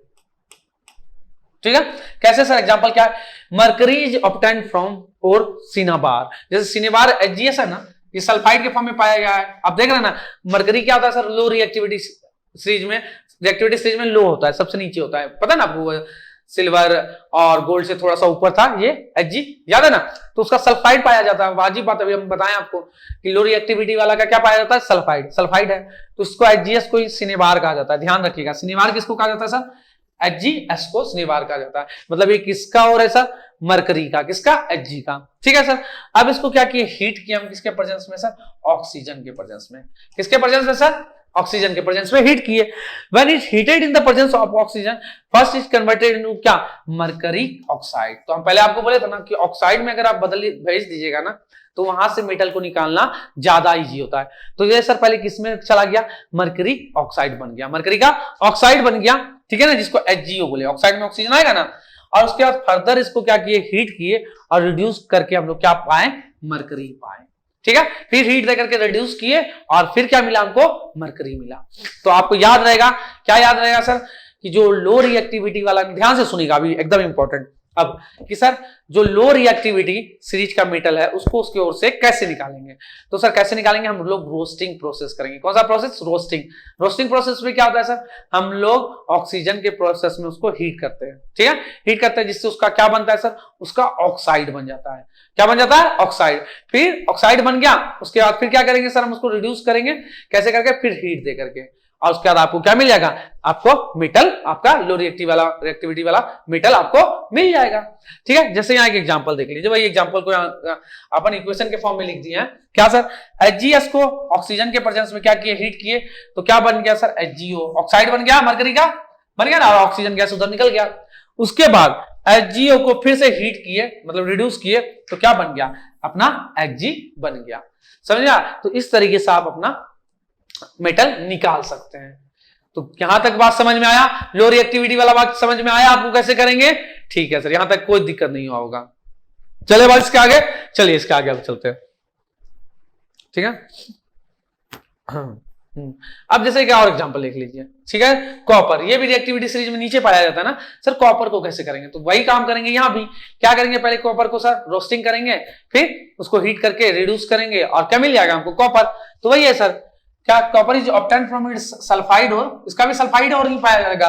ठीक है ना, लो रिएक्टिविटी का सल्फाइड पाया जाता है, 50 बार बोल चुके हैं। ठीक है, तो सर इसका भी सल्फाइड पाया जाएगा सर। उसको क्या करेंगे सर, हीट करेंगे, किसके प्रेजेंस में सर, ऑक्सीजन, मतलब क्या सर, वही रोस्टिंग प्रोसेस। तो CuS है, ठीक है, इसको ऑक्सीजन के प्रेजेंस में हम क्या किए सर, हीट किए, तो यहाँ क्या बन गया, CO2 बन गया, ऑक्साइड कॉपर का बन गया ना। ठीक है सर, उसके बाद CuO बन गया, फिर इसको क्या करेंगे सर हीट कर रहे हैं CuS के प्रेजेंस में, क्या कर रहे हैं, हीट कर रहे हैं, तो फिर ये क्या हो गया, रिड्यूस होकर क्या बना दिया, Cu बना दिया कि नहीं Cu। तो इस तरीके से हम यहाँ पे अपना कॉपर मिल जाएगा हम लोग को। तो यहां तक आप लोग को कोई दिक्कत नहीं है, कोई दिक्कत नहीं, यहां तक बातें अच्छे से समझ में आ गई होगी, आ गई है ना। चलिए, तो सर ये अपना हो गया क्या, मिडिल लो रिएक्टिविटी सीरीज वाला मेटल। ठीक है, अब सर मिडिल में जो है उसका देखना शुरू करें। ठीक है, तो मिडिल वाला को हम आपको पहले ही बताए थे, 2 फॉर्म में पाया जाता है। ठीक है, तो दोनों फॉर्म का अपना कार्बोनेट और अपना दूसरा क्या था, सल्फाइड, तो दोनों फॉर्म का अपना अलग अलग देखेंगे। कार्बोनेट फॉर्म में क्या था सर, कौन सा प्रोसेस हम लोग लगाए थे, कैल्सिनेशन, और सल्फाइड वाले में तो अभी देख ही रहे हैं। ठीक है ना, रोस्टिंग। तो दोनों प्रोसेस दोनों में करेंगे और जाके फिर हमको मिलेगा चीज। ठीक है, चलिए अब देखते हैं, लेकिन ऑक्साइड तो बनाना जरूरी है। ठीक है ना, तो आप देख रहे हैं सर मिडिल वाला मिडिल में क्या sir, metal in the middle of reactivity series, जैसे क्या क्या एग्जांपल ले लेते हैं, मिडिल में कौन कौन पाया जाता है, तो सर जिंक, फेरस, पीबी, ये सब क्या है सर, मिडिल वाला। तो सर इसका कौन कौन सा फॉर्म पाया जाता है सर, ऑक्साइड, सल्फाइड, कार्बोनेट, ये सब फॉर्म में ये और में पाया जाता है, कोई दिक्कत नहीं। अब आगे देखिए, it is easier to obtain metal from their oxide, oxide form में आराम से मिल जाएगा, कंपैरिजन टू क्या, सल्फाइड और कार्बोनेट। और अभी हम पीछे देखे भी है, सल्फाइड से पहले उसका क्या बनाए, ऑक्साइड बनाए थे ना, उसके बाद हीट करके उसको रिड्यूस करके मेटल निकाले थे। तो अगर ऑक्साइड फॉर्म में है तो आराम से उसको सिर्फ क्या कर दीजिए, आप हीट देख करके रिड्यूस कीजिए, मेटल मिल जाएगा मेटल। लेकिन अगर आपका सल्फाइड या कार्बोनेट फॉर्म में है क्या, तो सल्फाइड फॉर्म में रहा तो क्या करना पड़ेगा सर अभी हम लोग देखे वहां क्या किए हैं, जस्ट लो रिएक्टिविटी वाले में देख लिए हैं क्या किए हैं। ठीक है, रोस्टिंग की है तो यहां भी रोस्टिंग करेंगे। और सर अगर कार्बोनेट फॉर्म में है तो सर क्या करेंगे, तो उसके लिए एक नया चीज आएगा, कैल्सिनेशन, वो देखेंगे क्या होता है। ठीक है, चलिए अब देखते हैं क्या करके। ठीक है ना, ठीक है, तो सर ऑक्साइड को इजीली हम लोग मेटल उससे ऑक्साइड से निकाल सकते हैं। ठीक है, लेकिन कार्बोनेट फॉर्म में रहा या सर क्या सल्फाइड फॉर्म में रहा तो थोड़ा सा हार्ड है कंपैरिजन टू ऑक्साइड। ठीक है, सो नॉन ऑक्साइड और मतलब सल्फाइड या कार्बोनेट वाला आर कन्वर्टेड इनटू पहले क्या, ऑक्साइड फॉर्म बिफोर रिडक्शन, मतलब पहले लास्ट में हीट करने से पहले हम लोग क्या करेंगे, उसको ऑक्साइड फॉर्म में कन्वर्ट करेंगे। ठीक है, आगे देखिए, नॉन ऑक्साइड और can be converted into oxide form by roasting और कैल्सिनेशन। तो सर ऑक्साइड फॉर्म में कैसे कन्वर्ट करेंगे, रोस्टिंग और कैल्सिनेशन। तो रोस्टिंग आप लोग देख चुके थे, क्या था सर, हम लोग क्या किए थे, ऑक्सीजन के प्रेजेंस में हीट किए थे, यही प्रोसेस क्या कहला था, रोस्टिंग। ठीक है, तो यहां आप देख लेते हैं रोस्टिंग का डिफिनेशन, अगर आप लोग बोलिएगा तो यार रोस्टिंग का मतलब आप लोग यहाँ देख लीजिए, रोस्टिंग क्या है, heating of an ore in the presence of oxygen, ये ध्यान में रखिएगा, presence of oxygen. It is used to convert sulphide ore into क्या, ऑक्साइड, जिससे क्या होता है सर, सल्फाइड किसमें कन्वर्ट हो जाता है, ऑक्साइड में। ठीक है, वैसे अब कैल्सिनेशन होगा, दूसरा क्या होगा सर, कैल्सिनेशन। कैल्सिनेशन में क्या होगा ना कि यहाँ पे ऑक्सीजन के प्रेजेंस में किए थे ना, वहां ऑक्सीजन प्रेजेंस नहीं रहेगा, वहां ऑक्सीजन क्या रहेगा, अब्सेंस रहेगा। समझ में आया, ऑक्सीजन के अब्सेंस में वहां पे हम लोग उसको हीट करेंगे तो सर कार्बोनेट क्या हो जाएगा, ऑक्साइड हो जाएगा, कार्बोनेट चेंज होकर के क्या चीज बन जाएगा, ऑक्साइड में। ठीक है ना, मेटल का कार्बोनेट था, क्या बन जाएगा, मेटल का ऑक्साइड बन जाएगा। ठीक है। तो कैल्सिनेशन भी ये एक प्रोसेस है। तो हम लोग यहाँ अपना रोस्टिंग का प्रोसेस देखें सर, तो जिंक सल्फाइड था तो उसको ऑक्सीजन के प्रेजेंस में क्या किए, हीट किए, तो क्या बन गया सर, जिंक ऑक्साइड बना कि नहीं बना, बना जिंक ऑक्साइड। समझ में आया बात, ठीक है सर। लेकिन अगर हम कैल्सिनेशन में जाएं, कहा जाए सर कैल्सिनेशन में, तो यहां क्या होगा सर, हीटिंग ऑफ और in the absence of oxygen. तो दोनों में डिफरेंस याद रखिएगा, रोस्टिंग में क्या होता है प्रेजेंस ऑफ ऑक्सीजन, और सर ये कैल्सिनेशन में क्या होता है अब्सेंस ऑफ ऑक्सीजन, वहां प्रेजेंस यहाँ अब्सेंस ऑफ। सर इस प्रोसेस से क्या करते हैं सर, कन्वर्ट सर सल्फाइड नहीं, यहाँ क्या कार्बोनेट, क्या क्या होगा कार्बोनेट, कार्बोनेट होगा, कार्बोनेट, और इनटू क्या सर ऑक्साइड फॉर्म। ठीक, कार्बोनेट किस में चल जाएगा सर, ऑक्साइड फॉर्म में आ जाएगा। बात समझ में आया। चलिए यहां भी एक देख लेते हैं एग्जांपल, जैसे जिंक कार्बोनेट है ना, जिंक कार्बोनेट है ना, तो सर इसको हीट किए तो क्या बन गया सर, जिंक ऑक्साइड और CO2। तो जिंक का ऑक्साइड बना कि नहीं बना, इस तरीके से ऑक्साइड फॉर्म में बनाएंगे, उसका तो उसको इजिली क्या करेंगे सर, हम हीट करेंगे, वहां से रिडक्शन होगा और मेटल अपने को क्या होगा, मिल जाएगा, कोई दिक्कत नहीं ना। तो हम लोग यहां देख सकते हैं the oxide ore is then reduce to metal by heating with reducing agent. Reducing agent के प्रेजेंस में उसको हम लोग क्या करेंगे सर, हीट करेंगे, किसके प्रेजेंस में, जो भी रिड्यूसिंग एजेंट होगा उसके प्रेजेंस में हीट करेंगे और उसको क्या कर देंगे, रिड्यूस कर देंगे। रिड्यूसिंग एजेंट का काम क्या होता है सर, रिड्यूसिंग एजेंट का काम होता है दूसरे को रिड्यूस करना। जैसे LIC एजेंट होता है ना आप लोग की तरफ, तो LIC एजेंट क्या करता है, दूसरे का LIC करता है ना, खुद का LIC नहीं करता, पूरा मोहल्ले का करता है ना। वैसे रिड्यूसिंग एजेंट क्या करेगा, दूसरे को रिड्यूस करेगा, क्या करेगा सर, दूसरे को रिड्यूस, समझा। वैसे ऑक्सीडाइजिंग एजेंट क्या करेगा, दूसरे को ऑक्सीडाइज करेगा, जो उसके बगल में होगा उसी को ना करेगा। तो वैसे सर क्या करेंगे यहाँ पे हम लोग, उसके बाद रिड्यूसिंग एजेंट का यूज करके उसको क्या करेंगे सर, रिड्यूस करेंगे, ठीक है। तो मोस्ट कॉमन अगर रिड्यूसिंग एजेंट का बात करें यहाँ पे, तो हम लोग कोक को यूज करते हैं, मतलब कार्बन को। किसको यूज करते हैं सर, कार्बन को। तो आप लोग ये भी याद रखिएगा कि यहाँ पे सर हम लोग रिड्यूसिंग एजेंट के रूप में किसको यूज करते हैं, कार्बन मतलब कोक को, ठीक है। तो यहाँ आप देखिए जैसे जिंक ऑक्साइड है ना, तो उसको कार्बन के प्रेजेंस में हम क्या किए, हीट किए, तो जिंक क्या हो गया अपना अलग से मिल गया, मिला कि नहीं मिला सर, मिल गया। तो समझ में आया क्या क्या हुआ यहाँ पे सर, फिर से कर बोल देते हैं सर। जो मिडिल वाला रिएक्टिविटी सीरीज में वाला एलिमेंट है ना, वो 3 फॉर्म में पाया जा सकता है, ऑक्सीडेशन ऑक्सीडाइज फॉर्म में, ठीक है ना, ठीक है, और दूसरा कार्बोनेट फॉर्म में, और तीसरा सल्फाइड फॉर्म में, ठीक है। 3 फॉर्म में आप देख लिए ठीक है सर। उसके बाद आगे क्या होता है, तो सर अगर ऑक्साइड फॉर्म में पाया गया है तो ज्यादा इजी है वहां से मेटल निकालना। सिर्फ उसको क्या करेंगे सर, कार्बन जो एक अच्छा रिड्यूसिंग एजेंट है उसके प्रेजेंस में हीट करेंगे और मिल जाएगा मेरे को। लेकिन कार्बोनेट और सल्फाइड वाले को फिर क्या करेंगे, तो हम लोग को भी क्या करना की कोशिश करेंगे कि ऑक्साइड फॉर्म में ले आए। किस फॉर्म में, ऑक्साइड फॉर्म में ले आए। तो ऑक्साइड फॉर्म में लाने के लिए सर कार्बोनेट को क्या करेंगे, कैल्सिनेशन प्रोसेस से ले जाएंगे, और सल्फाइड को सर कौन से प्रोसेस से, अपन अभी यूज किए थे यहाँ पे पिछले वाले में, कौन सा प्रोसेस यूज किया हम लोग, यहाँ कैल्सिनेशन और वहां रोस्टिंग, ये 2 फॉर्म में हम लोग यूज किए थे। तो कैल्सिनेशन में क्या हो रहा था सर, कि सर वहां ऑक्सीजन के अब्सेंस में हीट कर रहे थे, और सर रोस्टिंग में क्या कर रहे थे सर, वहां ऑक्सीजन के प्रेजेंस में हीट कर रहे थे, ठीक है ना। इसको सल्फाइड को और यहाँ कार्बोनेट को, ठीक है। तो इस तरीके से उसका ऑक्साइड बन रहा था। अब फिर ऑक्साइड बन गया तो इजिली कार्बन के प्रेजेंस में फिर से हीट करके अपना मेटल निकाल लेंगे। तो यहां तक बात आप लोग को क्लियर हुआ, सब बात समझ में आया, कोई दिक्कत नहीं। चले अब आगे चलते हैं, अब इसके आगे हम लोग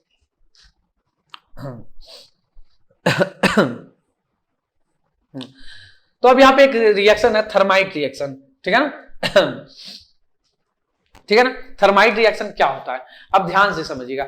जैसे कुछ मेटल है क्या सर, जैसे सोडियम, कैल्शियम, एल्युमिनियम, ठीक है ना, ये सब कुछ जो हम लोग रिड्यूसिंग एजेंट के रूप में यूज करते हैं, किस फॉर्म में करते हैं सर, रिड्यूसिंग एजेंट के रूप में फॉर्म में यूज करते हैं। वहां कार्बन को कर रहे थे ना, अभी हम कभी कभी इसका भी यूज करते हैं, सोडियम, कैल्शियम, एल्युमिनियम का भी यूज करते हैं रिड्यूसिंग एजेंट के रूप में। क्या करने के लिए सर, किसी मेटल का ऑक्साइड से मेटल को निकालने के लिए। रिड्यूसिंग एजेंट क्यों यूज कर रहे थे, मेटल का ऑक्साइड से मेटल को निकालने के लिए। जैसे आप देख सकते हैं एग्जांपल, जैसे एमिनो है ना, एल्युमिनियम का यूज करके क्या किए सर, रिड्यूसिंग एजेंट के रूप में किसको यूज कर रहे हैं, एल्युमिनियम को, और मैग्नीज क्या हो गया, अलग हो गया। मैग्नीज क्या हो गया सर, अलग हो गया। The reaction between metal oxide and aluminium is highly exothermic. ये रिएक्शन जो है ना बहुत हाईली एक्सोथर्मिक। एक्सोथर्मिक मतलब क्या होता है, पहले ये बताइए तो एक्सोथर्मिक का मतलब होता है ना कि हमको बहुत ज्यादा अमाउंट, मतलब एक्सोथर्मिक मतलब हमको हीट देना पड़े रिएक्शन करवाने के लिए। क्या कर रहे हैं, हीट नाप नहीं, एक्सोथर्मिक मतलब हीट देना पड़े, यही ना। और इंडोथर्मिक मतलब क्या सर, हीट नहीं, इंडोथर्मिक मतलब हीट देना पड़े और एक्सोथर्मिक मतलब हीट वहां से क्या हो, रिलीज हो। तो सर यहाँ पे क्या हो रहा है कि बहुत हाईली एक्सोथर्मिक है, ठीक है ना, जिससे हमको क्या है sir, metal and are obtained in their molten state, जिससे मेटल क्या होता है सर, मोल्टन स्टेट में पाया जाता है। Such reaction are called thermite reaction. इसी रिएक्शन को हम लोग क्या कहते हैं सर, थर्माइट रिएक्शन। तो क्या था overall sir thermite reaction, the reaction between metal oxide, metal का ऑक्साइड था, और सर एल्युमिनियम, ये दोनों के बीच रिएक्शन कराए हम लोग। तो ये रिएक्शन क्या था सर, हाईली एक्सोथर्मिक। कैसा था sir, highly exothermic. And the metal are obtained in molten state, जिससे मेटल हमको किस फॉर्म में मिल गया सर, मोल्टन स्टेट के फॉर्म में मिल गया। तो इस टाइप का रिएक्शन ही अपना क्या कहलाता है, थर्माइट रिएक्शन। बात समझ में आया थर्माइट रिएक्शन का। इसके अलावा अगर देखें, द रिएक्शन बिटवीन क्या, आयरन ऑक्साइड एंड क्या, एल्युमिनियम प्रोड्यूस मोल्टन आयरन। तो क्या मिलेगा, आयरन ऑक्साइड है तो क्या मिल जाएगा, iron. This reaction is use, ठीक है ना, कहां सर, जैसे ज्वाइंट रेल का पटरी उठी है ना सर, उन लोग को हम लोग को यूज करते हैं यहाँ, वहां पे rail track, broken machine parts, इस ये सबको जोड़ने के लिए वहां पे हम लोग यूज करते हैं। किसको सर, फेरस का ऑक्साइड है, एल्युमिनियम से रिएक्ट कराएं तो क्या बन गया सर, एल्युमिनियम ऑक्साइड बन गया, और फेरस अलग हो गया। क्या बन गया सर, फेरस अपना अलग हो गया।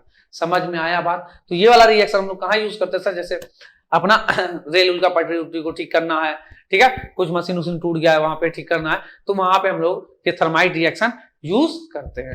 ठीक है बात, यहां तक आप लोग को सब कुछ समझ में आ गया। जैसे आपको फोटो दिखाते हैं हम, एक ये फोटो दिख रहा है आप लोग को, हाँ, यहाँ पे देख रहे हैं, चला रहे हैं रेल का पटरी के पास, यहाँ देख रहे हैं, हाँ देख रहे हैं ना, यहाँ पे अपन ठीक करने के लिए करते हैं ये यूज। ठीक है, कोई दिक्कत यहां तक नहीं, यहां तक बात आप लोग को अच्छे से समझ में आ गया। आ गया सर, चले अब इसके आगे चलिए सर, इसके आगे चलिए। ठीक है, तो अब लास्ट अपना क्या बच गया है sir, extraction of metal at the top of reactivity series. मतलब जो टॉप वाले रिएक्टिविटी सीरीज वाले मेटल है ना, उसको अब देखना बाकी रख गया। ठीक है, टॉप वाले को, जैसे टॉप में कौन कौन पाया जाता है सर, जैसे टॉप में पाया जाता है metal sir, potassium, sodium, calcium, aluminium, ये सब पाया जाता है ना सर। तो इसको जो है ना, इसके और से कैसे हम निकाल सकते हैं, तो उसको सिंपल हीटिंग प्रोसेस से नहीं निकाल सकते हैं। सिंपल हीटिंग, वहां 2 बार हीट कर किए थे ना वहां हम लोग प्रेजेंस में, हाँ, तो यहाँ पे सर सिंपल हीटिंग से नहीं हो सकता है। ठीक है ना, एयर के प्रेजेंस में, एक बार विदाउट एयर के प्रेजेंस में, वही 2 काम किए थे वहां पे, रस्टिंग और कैल्सिनेशन। तो यहाँ सिंपल हीटिंग से नहीं अलग किया जा सकता है। ठीक है सर, तो यही लिखा है कि can not be obtained from the their by simple heating और by heating with reducing agent. ठीक है, वहां हम लोग रिड्यूसिंग एजेंट को भी लेकर के हीट किए थे, तो उसकी तरीके से ये ऑब्टेन नहीं हो सकता है। तो सर इसको कैसे ऑब्टेन करेंगे, तो इसको ऑब्टेन किया जा सकता है इलेक्ट्रोलाइटिक रिडक्शन से, मतलब इलेक्ट्रिक करंट का आपको यहाँ यूज करना पड़ेगा। तो इलेक्ट्रोलाइटिक रिडक्शन प्रोसेस से हम लोग क्या कर सकते हैं सर, यहाँ मोल्टन क्लोराइड क्या कर सकते हैं सर, ले करके हम लोग मेटल को अलग कर सकते हैं। ठीक है, समझ में आया यहां तक बात। ठीक है, तो आपको यहां तक बात समझ में आ गया, क्या सर समझ में आ गया कि हमको क्या करना है सर, अपना टॉप वाला रिएक्टिविटी सीरीज से क्या सर, मेटल को अलग करना है। तो नॉर्मल हीटिंग प्रोसेस से या फिर रिड्यूसिंग एजेंट का हेल्प से हीट करके नहीं मिल सकता है। यहाँ कौन सा प्रोसेस करना पड़ेगा सर, हमको इलेक्ट्रोलाइटिक रिडक्शन करना पड़ेगा। सर क्या लेकर के सर, मोल्टन क्लोराइड लेकर के, ठीक है ना, उसका मोल्टन क्लोराइड लेकर के हम लोग को करना पड़ेगा, तभी जाकर के मिल पाएगा। जैसे हम एक एग्जांपल का यहाँ बात करें, example when electric current is passed through molten sodium chloride। Electric current को किससे पास करा रहे हैं सर, हम लोग मोल्टन सोडियम क्लोराइड से। तो क्या होगा पता है, सोडियम मेटल जो है ना वो डिपोजिट हो जाएगा कैथोड पे, सोडियम कहाँ जाएगा, कैथोड पे, और क्लोरीन गैस जो है ना वो अपना एनोड पे चला जाएगा। कहाँ चला जाएगा सर, एनोड पे। जैसे आप ये फिगर देख सकते हैं, ठीक है ना, आप फिगर देख सकते हैं, ठीक है ना। जैसे यहाँ पे पहले आप देख लीजिए, ये कैथोड पे किसको ले लिए सर, ये Na+ और इलेक्ट्रॉन्स, तो मेरा क्या बन रहा है सर, Na बन रहा है, सोडियम मेटल। और अगर हम एनोड का बात करें तो यहाँ क्या है सर, 2Cl- है, ये क्या है 2Cl-। ठीक है ना, तो यहां से क्या बन रहा है अपना, Cl2 बन रहा है और प्लस 2 गो इलेक्ट्रॉन्स आ रहा है। क्या रहा है, 2 इलेक्ट्रॉन्स आ रहा है। यही Cl2 अपना क्या है सर, क्लोरीन गैस है। कौन सा गैस, क्लोरीन गैस है। समझ में, इस तरीके से अपन एनोड पर का रिएक्शन ये देख सकते हैं और कैथोड पे इस तरीके का रिएक्शन होता है। कैथोड पे कैसा रिएक्शन होता है, वहां से सोडियम से एक इलेक्ट्रॉन निकलेगा और सोडियम मेटल मिलेगा अपने को। और सर एनोड पे क्या होगा, क्लोरीन जो है अपना वो क्या करेगा, इलेक्ट्रॉन्स लेकर के क्लोरीन गैस रेडी करेगा। तो आप यहाँ देख सकते हैं ये अपना कैथोड और ये है एनोड। एनोड पे ये क्लोरीन वाला रिएक्शन हो रहा है, ठीक है, और यहाँ पे अपना कैथोड पे ये सोडियम वाला हो रहा है। और सोडियम किस पे आ जा रहा है सर, सोडियम मेटल इसके ऊपर आ जा रहा है, और क्लोरीन किसके ऊपर आ जा रहा है सर, गैस इसके ऊपर आ जा रहा है, ठीक है ना। यहाँ पे हम NaCl लेकर के ये काम कर रहे हैं, ठीक है, सोडियम क्लोराइड को लेकर के कर रहे हैं। तो सोडियम किसके ऊपर आ गया, इसके ऊपर, और क्लोरीन गैस किसके ऊपर चला गया सर, इसके ऊपर, एनोड के ऊपर, और सोडियम सर मेटल इसके ऊपर आ गया, किस पे सर, कैथोड के ऊपर, ठीक है। इसके आगे अगर चलें, ठीक है, तो यहाँ ओवरऑल क्या हुआ कि हम NaCl का ले लिए मोल्टन स्टेट में, यहाँ पे अंदर में ध्यान से समझिएगा आप, NaCl को यहाँ पे ले लिए मोल्टन स्टेट में, ठीक है। अब यहाँ कैथोड एनोड ले लिए और यहाँ इलेक्ट्रिक करंट फ्लो करवा दिए, इसके अंदर क्या करे, इलेक्ट्रिक करंट फ्लो करवा दिए। तो क्या हुआ, रिएक्शन हुआ और सोडियम किसके ऊपर आ गया सर, कैथोड के ऊपर, और क्लोरीन गैस किसके ऊपर चला गया, एनोड के ऊपर। इस तरीके से हम लोग सोडियम अलग हो गया क्लोरीन से, और उसके बाद यहाँ से हम लोग हटा सकते हैं, कि नहीं। तो सर इस तरीके से हम लोग सोडियम को निकाल सकते हैं। इसके बाद अगर बात करें, देखिए मोल्टन NaCl था, इसमें क्या भरा हुआ था, मोल्टन NaCl। इसके बाद अब सर रिफाइनिंग ऑफ मेटल देखना है, ठीक है। तो इस तरीके से आपको समझ में आया कि सर किस तरीके से हम लोग क्या करेंगे, वहां से मेटल को हम लोग हाईली रिएक्टिव वाले को कैसे हम लोग निकाल सकते हैं, देख लिया आप लोग, ठीक है सर। तो वहां पे उसका क्लोरीन का क्या किए थे सर, हम लोग मोल्टन स्टेट में ले लिए थे वो मेटल को, और उसके बाद क्या किए थे, उसका सर इलेक्ट्रोलाइसिस प्रोसेस लगाए तो मेटल कैथोड पे आ गया, और जो क्लोरीन गैस था वो कहां चला गया सर, एनोड पे अपना चला गया, ठीक है। इस तरीके से अब है सर रिफाइनिंग ऑफ मेटल, अब रिफाइन करना है सर। तो रिफाइनिंग ऑफ मेटल क्या होगा, रिफाइनिंग ऑफ मेटल क्या है कि वहां से इंप्योरिटी को हटाना, यही क्या कहलाएगा सर, रिफाइनिंग ऑफ मेटल, ठीक है, और वहां से प्योर मेटल को अपना मिल जाना। तो सर क्या है sir, the removal of impurity from metal to obtain the pure metal is called refining of metal, ठीक है। तो रिफाइनिंग कुछ नहीं होता, वहां से सर इंप्योरिटी मेटल से हटाना ही क्या कहलाता है सर, अपना रिफाइनिंग ऑफ मेटल।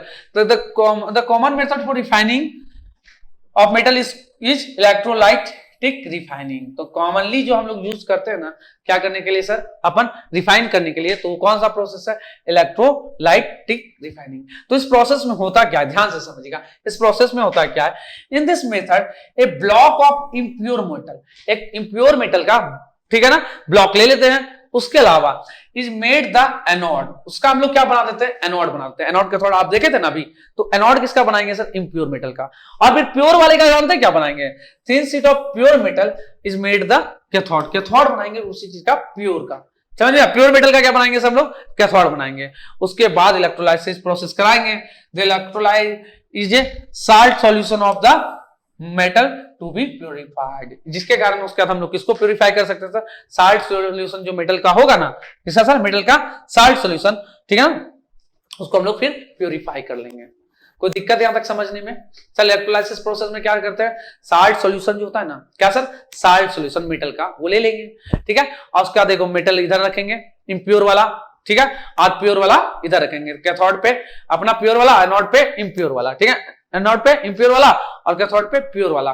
फिर वहां पे इलेक्ट्रोलाइसिस प्रोसेस कराएंगे, और जो अपना मेटल है ना, मेटल का सॉल्यूशन लिए थे ना हम लोग, साल्ट सॉल्यूशन, फिर वो क्या हो जाएगा, अपना प्योर हो जाएगा, ठीक है। चले आगे देखें, एग्जांपल जैसे एक लेकर के देखेंगे तो बेहतर तरीके से आपको समझ में आएगा।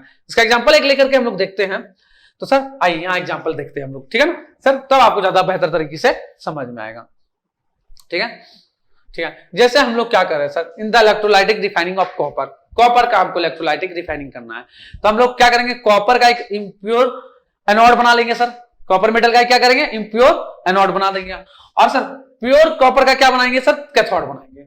सर यहां तक आपको कोई दिक्कत नहीं, ठीक है। अब क्या है, electrolysis is acidified copper sulphate solution, copper sulphate solution को क्या करेगा, एसिडिफाई कर देगा, कौन सा, इलेक्ट्रोलाइसिस प्रोसेस, जो इलेक्ट्रोलाइट करंट फ्लो कराएंगे ना, वो क्या करेगा सर, कॉपर सल्फेट का जो सॉल्यूशन है ना, उसको एसिडिफाइड कर देगा।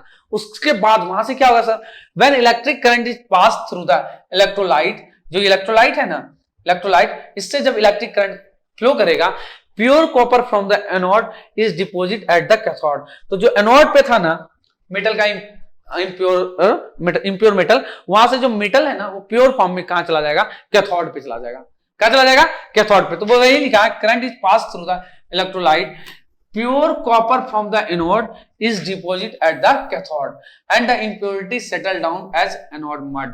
ठीक है ना, तो सर वहां पे फिर इम्प्योरिटी अपना एनोड पे बचा रह जाएगा अपना।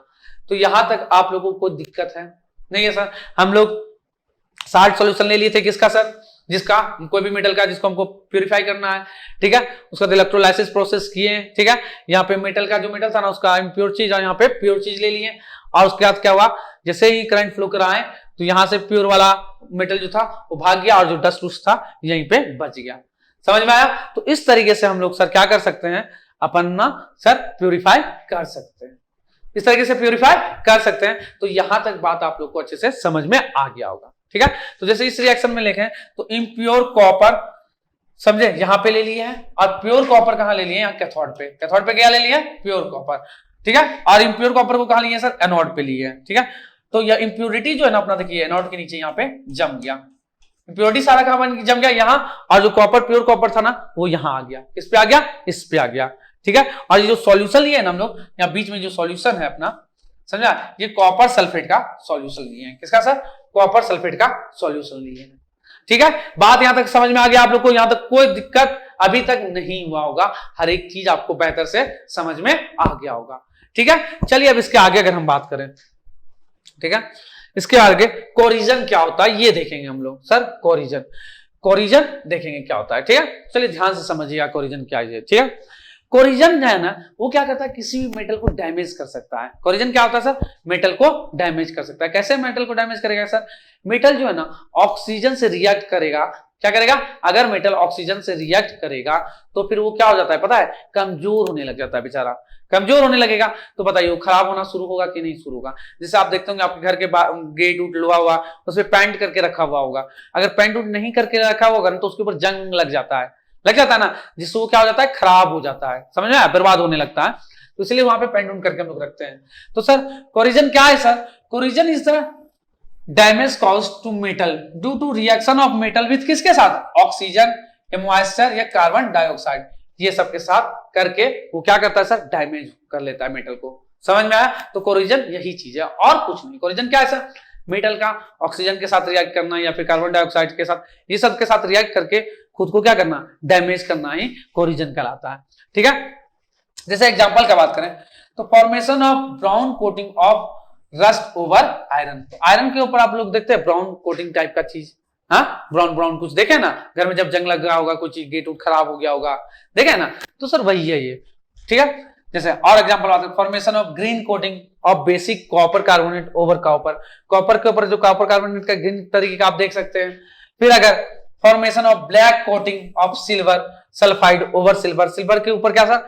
सिल्वर सल्फाइड लगा हुआ आप देखेंगे कोट किया हुआ, ठीक है ना। यही सब क्या है सर? उसका एग्जांपल्स है, ठीक है।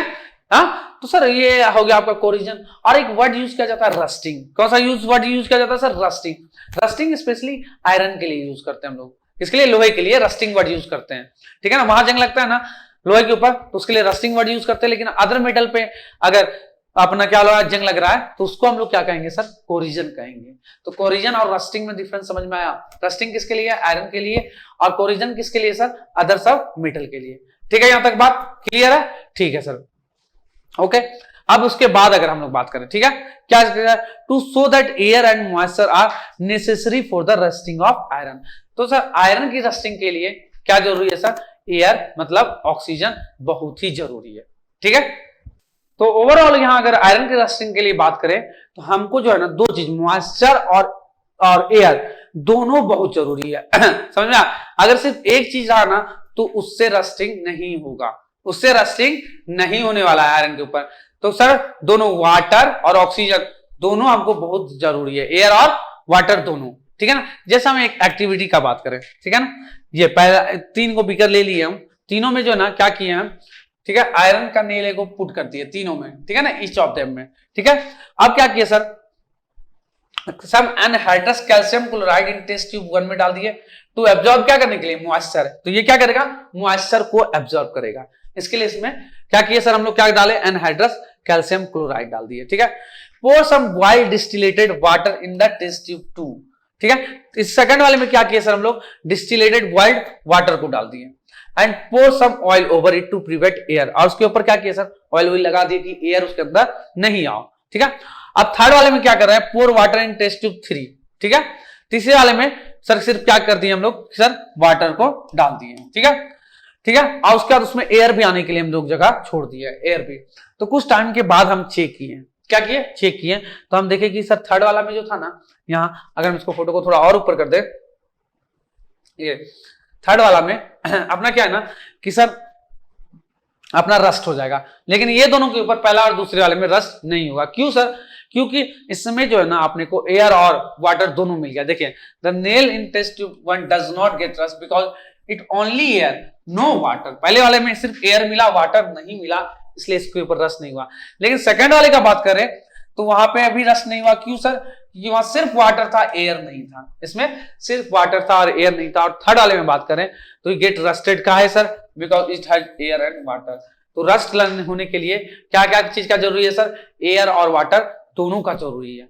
समझ में आया, अगर एयर और वाटर दोनों रहेगा तब जाके वहां रस्ट होगा, नहीं तो नहीं होगा।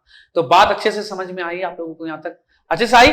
तो सर इसको रस्ट लगाने के लिए, मतलब जंग लगने के लिए लोहे को क्या चाहिए सर, एयर और वाटर दोनों चाहिए, ठीक है। तो अब जंग तो आप लोग लगा दिए, तो अब क्या सर, जंग से बचने का भी तरीका चाहिए ना। तो आइए देखते हैं सर जंग से बचने का क्या क्या तरीका है, ठीक है। आइए देखते हैं प्रिवेंशन ऑफ कोरिजन, सर बचने का क्या क्या तरीका है। तो चलिए एक एक करके देखते हैं। पहला क्या है, अप्लाइंग ऑयल और ग्रीस। उसके ऊपर क्या कीजिए आप, ऑयल या ग्रीस लगा दीजिए उस मेटल के ऊपर, या फिर अप्लाइंग पेंट, पेंट कर दीजिए उसके ऊपर, तो भी नहीं होगा आपका कोरिजन, समझा। तो सर ये करने से क्या होगा, तो ये जो ना, ये एयर जो ना डायरेक्ट कांटेक्ट में नहीं आएगा मेटल के, जिस चीज का आप पेंट कर रहे हैं ना, ये एयर उसके कांटेक्ट में आएगा, पहले उसी से टकरा के क्या रहेगा, उधर ही भाग जाएगा, वो लोग उसके कांटेक्ट में आ ही नहीं पाएगा मेटल के, समझा। जैसे ऑयल आप लगा दिए तो सर क्या होगा, वो ऊपर वाला जो ऑयल है ना उसी के कांटेक्ट में आ पाएगा, अंदर वो घुस ही नहीं पाएगा, मेटल से टक्कर ही नहीं मार पाएगा एयर। तो सर मेटल से कांटेक्ट में आया ही नहीं, तो वहां मेटल से रिएक्ट ही नहीं कर पाएगा वो। समझ में आया बात अच्छे से। तो ये सर तीसरा, बाय टीनिंग। टीनिंग क्या होता है सर, बाय टीनिंग, टीनिंग क्या होता है सर, उसके ऊपर टीन का कोटिंग कर दीजिए। किसका, टीन का कोटिंग। तो एयर आएगा तो किससे टकराएगा, टीन से, अंदर में जो मेटल है उससे टकराएगा ही नहीं, तो फिर अपन ठीक से रहेंगे। तो सर टीनिंग से। अगला by electroplating. Sir electroplating, electroplating से क्या होगा सर, जैसे जो लेस रिएक्टिव वाला मेटल है ना उसको आप क्या कीजिए, समझे, इलेक्ट्रोप्लेटिंग समझिएगा क्या होता है सर। जो लेस रिएक्टिव वाला जो मेटल है ना, जो किसी से रिएक्ट नहीं करता है, उसको आपको जो मेटल को बचाना है उसके ऊपर लगा दीजिए। तो अब एयर आएगा टक्कर मारेगा किसको सर, लेस रिएक्टिव वाले को, क्या कि ऊपर में वही है मेटल, वैसे वही वाला मेटल, लेस रिएक्टिव वाला मेटल। तो सर लेस रिएक्टिव वाला मेटल को टक्कर मारेगा तो वो उससे रिएक्ट ही नहीं करेगा, उससे रिएक्ट करेगा क्या, नहीं। और अंदर वाला क्या रहेगा, अपना सेफ से अच्छे से रहेगा, ठीक है, टकरा के उसी से वापस चल जाएगा एयर। तो सर उस तरीके से भी बच जाएंगे। और लास्ट क्या सर, बाय एलॉइंग, ठीक है ना, बाय एलॉइंग। तो सर अब एलॉइंग एक नया वर्ड आ गया, तो अब एलॉइंग का मतलब हम लोग को समझना पड़ेगा कि सर एलॉइंग क्या होता है, ठीक है ना। तो चले देखिए सर एलॉइंग क्या होता है, ठीक है ना। तो सर एलॉइंग कैसे सर, मेकिंग एलॉयज, एलॉय को बना करके। तो क्या होता है सर एलॉइंग, ध्यान से समझिएगा, ठीक है। तो एलॉइंग कुछ नहीं होता है सर, एलॉइंग जो ना होमोजीनियस मिक्सचर होता है। क्या होता है सर एलॉइंग, होमोजीनियस मिक्सचर। तो मिक्सचर तो क्या चीज का मिक्सचर, तो सर मिक्सचर मेटल का, किसका sir, metal with other metals और नॉन मेटल, ठीक है ना। मेटल ले लीजिए और उसके साथ अदर मेटल या कुछ और नॉन मेटल्स, ये सबको मिला दीजिए, तो क्या रेडी हो जाएगा, अपना एलॉय रेडी हो जाएगा। क्या रेडी हो जाएगा सर, एलॉय, ठीक है ना। तो ये एलॉय बना करके, ठीक है ना, उसके ऊपर हम लोग मेटल के ऊपर करके रेडी हम लोग क्या कर सकते हैं, जंग लगने से बचा सकते हैं। तो एलॉय क्या है सर, ये होमोजेनियस मिक्सचर होता है, किसका सर, मेटल का, मेटल के साथ या मेटल का नॉन मेटल के साथ, ये सब कंबाइंड रूप से मिलजुल करके बनाता है। जैसे एग्जांपल देखिए, ये याद रखिएगा, ये एमसीक्यू में पूछ सकता है, ये एमसीक्यू में पूछ सकता है। स्टील जो है ये एक एलॉय है, किसका एलॉय है सर, आयरन और कार्बन को मिला करके बनाते हैं क्या सर, स्टील, ठीक है। उसके बाद स्टेनलेस स्टील बात करें तो स्टेनलेस स्टील में क्या होगा सर, आयरन, कार्बन, कोबाल्ट और निकेल। स्टेनलेस स्टील में आयरन, कार्बन, कोबाल्ट और निकेल, ये चार लोग रहते हैं। तो याद रखिएगा स्टेनलेस स्टील में क्या रहता है। ब्रास का बात करें, ब्रास, तो सर इसमें कॉपर रहता है और जिंक रहता है, कॉपर और जिंक ब्रास में। उसके अलावा ब्रॉन्ज का बात करें तो ब्रॉन्ज में कॉपर और टीन रहता है। क्या रहता है सर, कॉपर और टीन। तो ये सब किसके एग्जांपल है सर? एलॉय के एग्जांपल है, ये सब एलॉय है, steel, stainless steel, brass, bronze, ये सब क्या है सर? एलॉय के एग्जांपल, जो ये सारे मेटल नॉन मेटल से मिलके बनते हैं। देख रहे ना, ये 4 मेटल या दो ये सब से मिलके बनते हैं। उसका एक सोल्डर है, सोल्डर सर ये क्या है सर? ये लीड और टिन का एलॉय है। किसका सर? लीड और टिन का, जिसको यूज किया जाता है वेल्डिंग इलेक्ट्रिक वायर्स टुगेदर, ठीक है ना, वेल्डिंग में यूज किया जा सकता है इसको। इसके अलावा if one of the metal in an alloy is mercury it is called an क्या सर? अमलगम। अमलगम ऐसा एलॉय, ठीक है ना सर, जिसमें एक क्या मेटल क्या हो? मरकरी हो। क्या हो सर? मरकरी। तो वैसे एलॉय को हम लोग क्या कहेंगे? अमलगम कहेंगे। तो अमलगम याद रहेगा आप लोगों को, किसको कहते हैं सर? जिसमें क्या अवेलेबल हो? मरकरी अवेलेबल हो, ठीक है ना। तो मरकरी जो भी एलॉय में आपको अवेलेबल मिलेगा उसको क्या कहेंगे हम लोग? सर अमलगम कहेंगे, ठीक है ना, कोई दिक्कत नहीं। तो सर यहां तक आप लोग को बात पूरी तरीके से समझ में आ गया होगा, समझ में आ गया। तो यही ओवरऑल अपना ये चैप्टर था, ठीक है ना। तो यहीं जाकर के अपना एंड होता है ये चैप्टर। आप लोग के लिए पूरे अच्छे तरीके से जितना पॉसिबल उसका हम कंटेंट लेके आए हैं और आप लोग को समझाने का ट्राई किए हैं हम। अगर आप लोग पूरा लेक्चर को अच्छे से समझे होंगे, नोट्स बनाए होंगे, तो आपका ये चैप्टर बहुत ही बेस्ट हो गया होगा, ठीक है। तो अब आपको उसको रिवाइज करना है, ठीक है, एमसीक्यू प्रैक्टिस करना है और एग्जाम बेहतर तरीके से देना है, ठीक है। तो आप लोग अच्छे से कर लोगे, भरोसा है हमको आप लोग पे, करोगे आप लोग अच्छे से, अगर आप लोग अच्छे से ये लेक्चर अटेंड किए होगे तो, ठीक है। तो अब आज का क्लास इतना ही रहने दें, लंबा क्लास हो जा रहा है, ठीक है। चलिए तब bye bye, good night, take care.